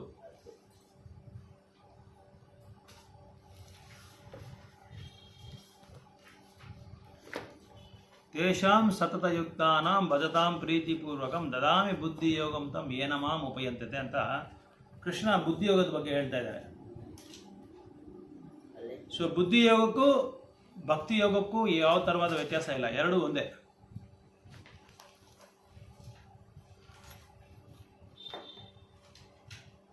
ತೇಷಾಂ ಸತತಯುಕ್ತಾನಾಂ ಭಜತಾಂ ಪ್ರೀತಿಪೂರ್ವಕಂ ದದಾಮಿ ಬುದ್ಧಿ ಯೋಗಂ ತಂ ಏನ ಮಾಂ ಉಪಯಂತತೆ. ಅಂದ್ರೆ ಇಲ್ಲಿ ಏನು ಹೇಳ್ತಾ ಇದ್ದಾರೆ ಕೃಷ್ಣ ಅಂದ್ರೆ, ಸತತಂ ಅಂದ್ರೆ ಏನು? ಯಾವಾಗಲೂ 24 hours ಭಗವಂತನ ಬಗ್ಗೆ ನಾವು ಭಗವಂತನ ಸೇವೆಯಲ್ಲಿ ಇರಬೇಕು. ಆ ಥರ 24 hours ಭಗವಂತನ ಸೇವೆಯಲ್ಲಿ ಇರೋದ್ರಿಂದ ಏನಾಗುತ್ತೆ? ತೇಷಾಂ ಸತತ ಯುಕ್ತಾನಾಂ ಭಜತಾಂ ಪ್ರೀತಿಪೂರ್ವಕಂ. ನಮ್ಗೇನು ಬರುತ್ತೆ? ಭಗವಂತನ ಮೇಲೆ ಪ್ರೀತಿಯಿಂದ ಸೇವೆ ಮಾಡೋದಕ್ಕೆ ಒಂದು ಭಾವನೆ ಬರುತ್ತೆ. ಭಜತಾಂ ಅಂದ್ರೆ ಭಕ್ತಿ ಮಾಡೋದು, ಪ್ರೀತಿ ಪೂರ್ವಕಂ ಅಂದ್ರೆ ವಿತ್ ಲವ್ ಅಂಡ್ ಅಫೆಕ್ಷನ್. ಪ್ರೀತಿಯಿಂದ ನೀನು ಭಕ್ತಿ ಮಾಡಿದ್ರೆ ನಾನೇನ್ ಮಾಡ್ತೀನಿ? ದದಾಮಿ ಬುದ್ಧಿ ಯೋಗಂತಂ, ನಾನು ನಿನ್ಗೇನು ಕೊಡ್ತೀನಿ? ಬುದ್ಧಿ ಕೊಡ್ತೀನಿ. ಯಾವ ತರವಾದ ಬುದ್ಧಿ? ಭಕ್ತಿ ಯೋಗ. ನನಗೆ ಸೇವೆ ಮಾಡೋದಕ್ಕೆ ನಿನಗೆ ಇದು ಕೊಡ್ತೀನಿ, ಬುದ್ಧಿ ಕೊಡ್ತೀನಿ. ಬುದ್ಧಿ ಏನ ಮಾಂ ಉಪಂತಿದೆ. ಸೊ ನನಗೆ ನೀನು ಈ ಥರ ಮಾಡಿದ್ರೆ ನಿನಗೆ ನಾನು ಆ ಬುದ್ಧಿ ಯೋಗ ನಾನು ಕೊಡ್ತೀನಿ ಅಂತ ಹೇಳಿ ಕೃಷ್ಣ ಹೇಳ್ತಾ ಇದ್ದಾರೆ. ಸೊ ಅದಕ್ಕೆ ಇಲ್ಲಿ ಸಿಂಪಲ್ ಆಗಿ ಬುದ್ಧಿ ಯೋಗ ಅಂದರೆ ಏನು ಅಂತ ಪ್ರಭುಪಾದ ಹೇಳ್ತಾ ಇದ್ದಾರೆ ಅಂದರೆ, just satisfying the pressure of Krishna. ಭಗವಂತನ ಸಂತೃಪ್ತಿಗೋಸ್ಕರ, ಅವರ ಸಂತೋಷಕ್ಕೋಸ್ಕರ ನಾವು ಸೇವೆಯನ್ನು ಸಲ್ಲಿಸದೆ ಭಕ್ತಿ ಯೋಗ, ಇಲ್ಲಾಂದರೆ ಬುದ್ಧಿ ಯೋಗ ಅಂತ ಹೇಳ್ತಾ ಇದ್ದಾರೆ. ಯಾಕೆ ಅಂದರೆ ನಿತ್ಯೋ ನಾಂ ಚೇತನಾಂ ಏಕೋ ವಿದದಾತಿ ಕಾಮ ಅಂತ ಒಂದು ಉಪನಿಷತ್ತಲ್ಲಿ ಒಂದು ಶ್ಲೋಕ ಬರುತ್ತೆ. ನಿತ್ಯೋ ನಾಂ ಚೇತನಾಂ ಏಕೋ ಬಹುಧಾ ವಿದದಾತಿ ಕಾಮ. ಏಕೋ ಅಂದ್ರೆ ಒಬ್ರೆ, ನಿತ್ಯೋ ನಾಮ್ ಅಂದ್ರೆ ಚೇತನಾಂ ಅಂದ್ರೆ ಹಲವಾರು ಕೋಟ್ಯಾಂತರ ಮಂದಿ. ಇವರೆಲ್ಲರೂ ಯಾರು ಇದು ಸೃಷ್ಟಿ ಮಾಡಿ ಅವ್ರನ್ನ ನಿಯಂತ್ರಣ ಮಾಡಿ ಅವ್ರನ್ನ ಪಾಲನೆ ಮಾಡ್ತಾರೆ. ಯಾರು ಅಂದ್ರೆ ಒಬ್ರೆ, ಭಗವಂತ ಕೃಷ್ಣ ಒಬ್ರೆ. ಅದಕ್ಕೆ ಏಕೋ ಬಹುನಾಂ ವಿದದಾತಿ ಕಾಮ. ಏಕೋ ಬಹುನಾಂ ವಿದದಾತಿ ಕಾಮ ಅಂದ್ರೆ ಏಕೋ ಅಂದ್ರೆ ಒಬ್ರೆ, ವಿದದಾತಿ ಕಾಮ ಅಂದ್ರೆ ವಿದದಾತಿ ಕಾಮ ಅಂದ್ರೆ ಕಂಟ್ರೋಲ್ ಮಾಡೋರು. ಅವ್ರನ್ನ ಸೃಷ್ಟಿ ಮಾಡಿ, ಅವ್ರನ್ನ ಕಂಟ್ರೋಲ್ ಮಾಡಿ, ಅವ್ರನ್ನ ಕೇರ್ ತಗೊಂತಾರೆ. ಈಗ ಒಂದು ಮನೆಯಲ್ಲಿ ಒಂದು 10-15 ಜನ ಇದ್ದಾರೆ. 10-15 ಜನಕ್ಕೂ ಒಬ್ರು ದೊಡ್ಡವರು ಇರ್ತಾರೆ, ಯಾರಾದ್ರೂ ಒಬ್ರು ತಂದೆ ಆದವರು ಒಬ್ರು ದೊಡ್ಡವರು ಇರ್ತಾರೆ. ಆ ತಂದೆ ಏನ್ ಮಾಡ್ತಾರೆ? ಆ ಎಲ್ಲ 15 ಜನ ಸದಸ್ಯರಿಗೂ ಏನು ಬೇಕೋ ಅದನ್ನ ಕೇರ್ ತಗೊಂತಾರೆ, ಕಂಟ್ರೋಲ್ ಮಾತ್ರ ಮಾಡಲ್ಲ. ಅವ್ರಿಗೆ ಏನು ಆಹಾರ ಬೇಕೋ, ಬಟ್ಟೆ ಬೇಕೋ, ಅವ್ರಿಗೆ ಏನ್ ಮಾಡಬೇಕೋ ಪ್ರತಿಯೊಂದು ಅವರೇ ನೋಡ್ಕೊಂತಾರೆ. ಅದೇ ಥರ ಇಲ್ಲಿ ಭಗವಂತ ಏನು ಮಾಡ್ತಾನೆ, ಈ ಸೃಷ್ಟಿನಲ್ಲಿರೋ ಎಲ್ಲ ಜೀವರಾಶಿಗಳಿಗೂ ಅವರು ಎಲ್ಲರನ್ನೂ ಸದುಪಾಯಗಳು ಮಾಡಿಕೊಡ್ತಾರೆ. ಏನೇನು ಅವ್ರಿಗೆ ಫೆಸಿಲಿಟೀಸ್ ಬೇಕೋ, ಏನು ಸೌಕರ್ಯಗಳು ಬೇಕೋ, ಪ್ರಕೃತಿಯಿಂದ ಅವ್ರಿಗೆ ಏನೇನೆಲ್ಲ ಕೊಡಬೇಕೋ ಎಲ್ಲನೂ ಅವ್ರಿಗೆ ಸದುಪಾಯ ಮಾಡ್ತಾನೆ ಇರ್ತಾರೆ, ಸಪ್ಲೈ ಮಾಡ್ತಾ ಇರ್ತಾರೆ. ಅದಕ್ಕೆ ಅಂತ ನನಗೆ ನೀನು ಸಂತೋಷ ಮಾಡಿದ್ರೆ ಸಾಕು, ಬೇರೆ ಯಾರಿಗೂ ನೀನು ಸಂತೋಷ ಮಾಡೋ ಅವಶ್ಯಕತೆ ಇಲ್ಲ ಅಂತ ಹೇಳ್ತಾ ಇದ್ದಾರೆ. ಸೊ ಎಲ್ಲ ಅವರು ಸಪ್ಲೈ ಮಾಡಿಬಿಡ್ತಾರೆ. ಅದಕ್ಕೆ ನಮ್ಮ ಪೊಸಿಷನ್ ಏನಿಲ್ಲಿ, ನಮ್ಮ ಪೊಸಿಷನ್ನು ಅವ್ರಿಗೆ ದಾಸರಾಗಿರೋದು, ಸಬಾರ್ಡಿನೇಟ್ ಪೊಸಿಷನ್. ಯಾಕಂದರೆ ಅವರು ಬಾಸು, ನಾವು ದಾಸು. ಅದಕ್ಕೆ ಬಾಸ್ಗೆ ನಾವೇನು ಮಾಡಬೇಕು, ಇವಾಗ ಒಂದು ಕಂಪ್ನಿನಲ್ಲಿ ಓನರ್ ಇದ್ದರೆ ಅವ್ರಿಗೇನು ಮಾಡ್ಬೇಕು, ಅವ್ರಿಗೆ ನಾವು ಸರ್ವೆಂಟ್ ಆಗ್ತಾ ಇರ್ತೀವಿ, ದಾಸರಾಗೇ ಇರ್ತೀವಿ. ಇದು ಯಾವ ಥರ ಹೇಳ್ಬೋದು ಅಂದರೆ, ನಾವು ಭಗವದ್ಗೀತೆಯಲ್ಲಿ ಮುಂದೆ ಪರಿಚಯದಲ್ಲಿ ನಾವು ನೋಡಿದ್ದೀರಿ, ನಾವೆಲ್ಲ ಮರ್ತೋಗ್ಬಿಟ್ಟಿದ್ದೀರಿ. ಮುಂದೆ ಪರಿಚಯದಲ್ಲಿ ಏನು ಮಾಡಿದರೆ ಅಂದರೆ 5 ವಿಧವಾದ ಸಂಬಂಧ ಭಕ್ತರು ಇಟ್ಕೊತಾರೆ ಭಗವಂತನ ಹತ್ರ. ಅದು ಫಸ್ಟಲ್ಲಿ ಇದೆ ನೋಡಿ, ಫಸ್ಟಲ್ಲಿ ಶಾಂತಿ, ಇದು ಶಾಂತಿಯಾಗಿ ಭಗವಂತನ ಸೇವೆ ಮಾಡೋದು. ಆಮೇಲೆ ಸಖ್ಯನಾಗಿ ಅಂದರೆ ಸ್ನೇಹಿತನಾಗಿ ಭಗವಂತನಿಗೆ ಸೇವೆ ಮಾಡೋದು, ದಾಸರಾಗಿ ಸೇವೆ ಮಾಡೋದು, ಆಮೇಲೆ ವಾತ್ಸಲ್ಯದಿಂದ ಸೇವೆ ಮಾಡೋದು, ಅದಾದಮೇಲೆ ಮಾಧುರ್ಯದಿಂದ ಸೇವೆ ಮಾಡೋದು. ಸೊ ಇದು 5 ವಿಧವಾದ ಒಂದು ಸಂಬಂಧ ಇದು ಭಕ್ತರು ಬಂದು ಬೆಳೆಸ್ಕೊತಾರೆ ಭಗವಂತನ ಹತ್ರ. ಈ 5 ಸಂಬಂಧಗಳಿರುತ್ತೆ. ಕೆಲವರು ಬಂದೇನು ಮಾಡ್ತಾರೆ, ಶಾಂತಿಯಿಂದ ಭಗವಂತನ ಪರಮಾತ್ಮನಲ್ಲೇ ಧ್ಯಾನ ಮಾಡ್ತಾರೆ. ಅದನ್ನು ಶಾಂತಿಯುತವಾದ ಒಂದು ಒಂದು ಸೇವೆ ಅಂತ ಹೇಳ್ತಾರೆ. ಕೆಲವರು ಏನು ಮಾಡ್ತಾರೆ, ಇವಾಗ ಅರ್ಜುನ, ಆಮೇಲೆ ಸುಧಾಮ, ಆಮೇಲೆ ಉದ್ಧವ, ಇವರೆಲ್ಲರೂ ಏನು ಮಾಡ್ತಾರೆ, ಭಗವಂತನ ಸ್ನೇಹಿತನಾಗಿ ನೋಡ್ತಾರೆ, ಸ್ನೇಹಿತನಾಗಿ ಭಕ್ತಿ ಸೇವೆ ಮಾಡ್ತಾರೆ. ಅದೇ ನೀವು ಹನುಮಂತನ ನೋಡಿದ್ರೆ ಭಗವಂತನಿಗೆ ದಾಸ್ಯ ಸೇವಾ, ದಾಸರ ಒಂದು ಸರ್ವೆಂಟ್ ಆಗಿ ಭಗವಂತನಿಗೆ ಸೇವೆ ಮಾಡ್ತಾರೆ ರಾಮಚಂದ್ರ ಮೂರ್ತಿಗೆ. ಇವಾಗ ಯಶೋಧ ಮಾತಾಜಿ, ವಸುದೇವ, ದೇವಕಿ ಇವರೆಲ್ಲ, ಆಮೇಲೆ ದಶರಥ ಮಹಾರಾಜು, ಕೌಶಲ್ಯ, ಇವರೆಲ್ಲ ಏನು ಮಾಡ್ತಾರೆ, ಭಗವಂತನ ವಾತ್ಸಲ್ಯದಿಂದ ಮಗನಾಗಿ ನೋಡ್ಕೊತಾರೆ, ಮಗನಾಗಿ ಅವ್ರನ್ನ ಭಕ್ತಿ ಸೇವೆ ಮಾಡ್ತಾರೆ. ರಾಧಾರಾಣಿ ಇವರೆಲ್ಲ ಗೋಪಿಯರು, ಇವರೇನೇನು ಮಾಡ್ತಾರೆ, ಭಗವಂತನ ಪ್ರೇಯಸಿಯಾಗಿ ನೋಡ್ತಾರೆ. ಸೊ ಈ 5 ವಿಧವಾದ ಭಕ್ತಿ ಸೇವೆನಲ್ಲಿ ಭಕ್ತರು ಒಂದು ಭಗವಂತನ ಸೇವೆ ಮಾಡೋದಕ್ಕೆ, ಆದರೆ ಭಕ್ತಿ ಮಾಡೋದಕ್ಕೆ ಅವರು ಪ್ರಯತ್ನ ಪಡ್ತಾ ಇರ್ತಾರೆ. ಸೊ ಆ ಥರ ನೋಡಿದ್ರೆ ನಾವು ಕೃಷ್ಣನ ಈ ಇವರಿದಾರಲ್ಲ, ಈ ಗೋಪಿಯರು ಮತ್ತು ಗೋಪಾಸ್ ಸ್ನೇಹಿತರು, ಭಗವಂತನ ಸ್ನೇಹಿತರು, ಭಗವಂತನಿಗೆ ಗೋಪಿಯರುಗಳೆಲ್ಲ, ಇವರೆಲ್ಲರೂ ಯಾರಂದರೆ ವೃಂದಾವನದಲ್ಲಿ ಒಂದು ಹಳ್ಳಿ ಹುಡುಗಿ ಅಂತ ಹೇಳ್ತೀರಲ್ಲ ನಾವು, ಆ ಥರ ಹಳ್ಳಿ ಹುಡುಗಿ ಇವರು. ಇವರಿಗೆ ಭಗವದ್ಗೀತಾ ಗೊತ್ತಿಲ್ಲ, ಭಾಗವತಂ ಗೊತ್ತಿಲ್ಲ, ಇನ್ನೋಸೆಂಟು, ರಾಮಾಯಣ ಗೊತ್ತಿಲ್ಲ. ಬಟ್ ಇನ್ನೋಸೆಂಟು ಇದರಲ್ಲಿ ಮಾತ್ರ ಅಷ್ಟೇ, ಶಾಸ್ತ್ರ ವಿಶ್ಲೇಷಣೆ ಅವ್ರಿಗೇನು ಗೊತ್ತಿಲ್ಲ. ಬಟ್ ಭಗವಂತನ ಹೆಂಗೆ ಪ್ರೀತಿ ಮಾಡಬೇಕು ಅಂತ ಚೆನ್ನಾಗಿ ಗೊತ್ತು ಅವ್ರಿಗೆ. ಬೇರೆಯವರೆಲ್ಲ ಬಂದು ಅವ್ರ ಹತ್ರ ಕಲ್ತ್ಕೊಬೇಕು. ಒಂದ್ಸಲ ಉದ್ಧವ ಏನು ಮಾಡ್ತಾರೆ, ಕೃಷ್ಣ ಸಂದೇಶ ಕಳಿಸ್ತಾರೆ. ಯಾಕಂದ್ರೆ ಕೃಷ್ಣಗೆ ಉದ್ಧವಾಗೆ ಏನು ಡಿಫ್ರೆನ್ಸ್ ಇರಲ್ಲ, ಇಬ್ರು ಒಂದೇ ಥರ ಇರ್ತಾರೆ. ಸೊ ಉದ್ಧವನ್ ಕಳಿಸ್ತಾರೆ, ನೀನು ಹೋಗಿ ಕೃಷ್ಣ ಬರ್ತಾ ಇದ್ದಾರೆ ಅಂತ ಹೋಗಿ ಹೇಳು ಅಂತ ಹೇಳ್ಬಿಟ್ಟು ಕಳಿಸ್ತಾರೆ ಉದ್ಧವನ್ನ. ಆ ಉದ್ಧವನ್ನ ಕಳಿಸುವಾಗ ಎಲ್ಲರೂ ಏನು ಅನ್ಕೊಂಡ್ಬಿಡ್ತಾರೆ ಅಂದರೆ, ಅವರೇ ಕೃಷ್ಣ ಅನ್ಕೊಂಡ್ಬಿಡ್ತಾರೆ. ಯಾಕಂದ್ರೆ ಅವ್ರಿಗೆ ಅವ್ರ ಮನಸ್ಸು, ಅವ್ರ ಚೈತನ್ಯ, ಅವ್ರ ಜ್ಞಾನ ಎಲ್ಲ ಕೃಷ್ಣನೇ ತುಂಬ್ಕೊಂಡ್ಬಿಟ್ಟಿದ್ದಾರೆ. ಅವ್ರಿಗೆ ಯಾರು ನೋಡಿದ್ರೆ ಅವ್ರಿಗೆ ಕೃಷ್ಣ ತರನೇ ಕಾಣ್ತದೆ. ಉದ್ಧವ ಹೇಳೋದಕ್ಕೆ ಹೇಳ್ಬೇಕಾಗಿದೆ ಇಲ್ಲ, ಸೇಮ್ ಕೃಷ್ಣ ತರನೇ ಇರ್ತಾರೆ ಅವರು. ಇನ್ನೊಂದು ಉದ್ಧವ ಏನು ಮಾಡ್ತಾ ಇದೆ ಅಂದರೆ, ಚಿಕ್ಕ ವಯಸ್ಸಲ್ಲಿ ಕೂಡ ಚಿಕ್ಕ ಗೊಂಬೆಗಳು ಇಟ್ಕೊಂಡಿರ್ತಂತೆ ಕೃಷ್ಣನ.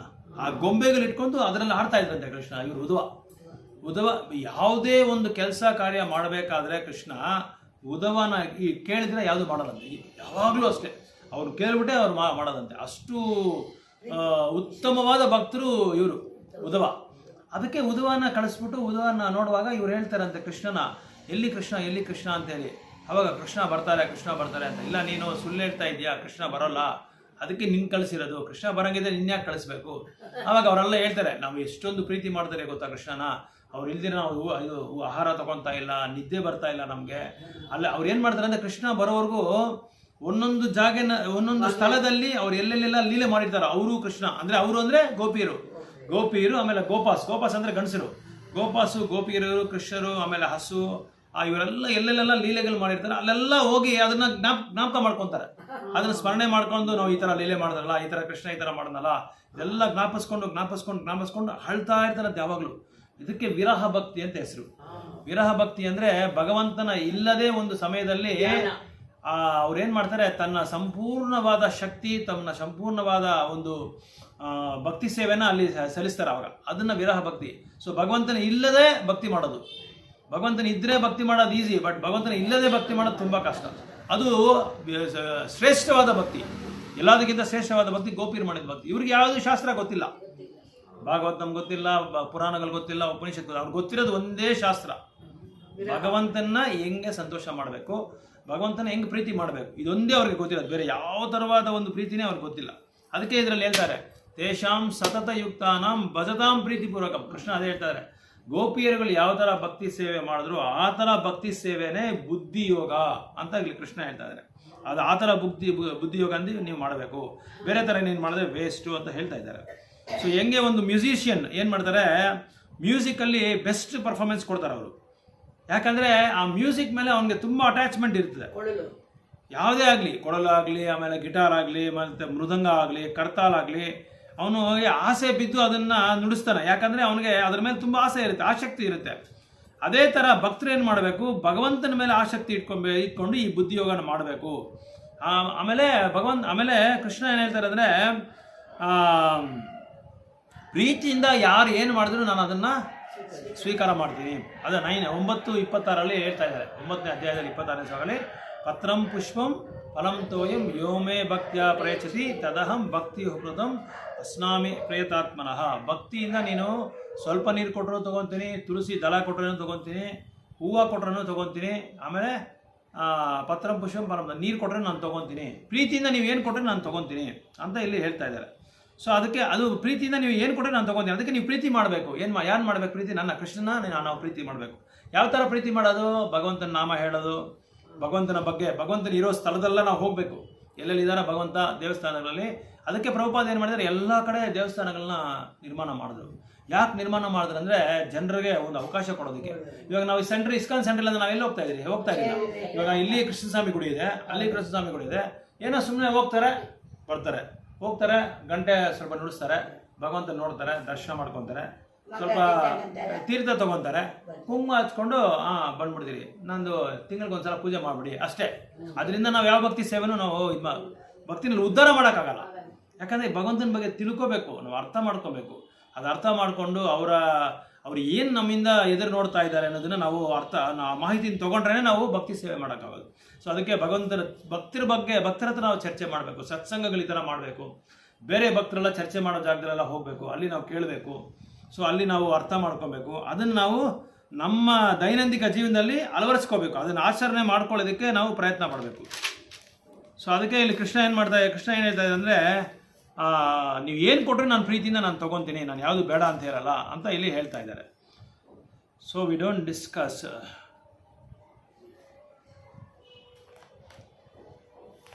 ಸೊ ಅದಕ್ಕೆ ಇಲ್ಲಿ ಅರ್ಜುನ್ಗೆ ಹೇಳ್ತಾರೆ, ನೀನು ಸುಮ್ಮನೆ ಇಂದ್ರಿಯ ಭೋಗದಲ್ಲಿ ಮಾತ್ರ ನೀನು ನಿನ್ನ ಸಮಯವನ್ನು ಯುಕ್ತಿ ಮಾಡಿಕೊಂಡ್ರೆ ವೇಸ್ಟ್, ಅದು ನಷ್ಟ ಆಗುತ್ತೆ ನಿನಗೆ.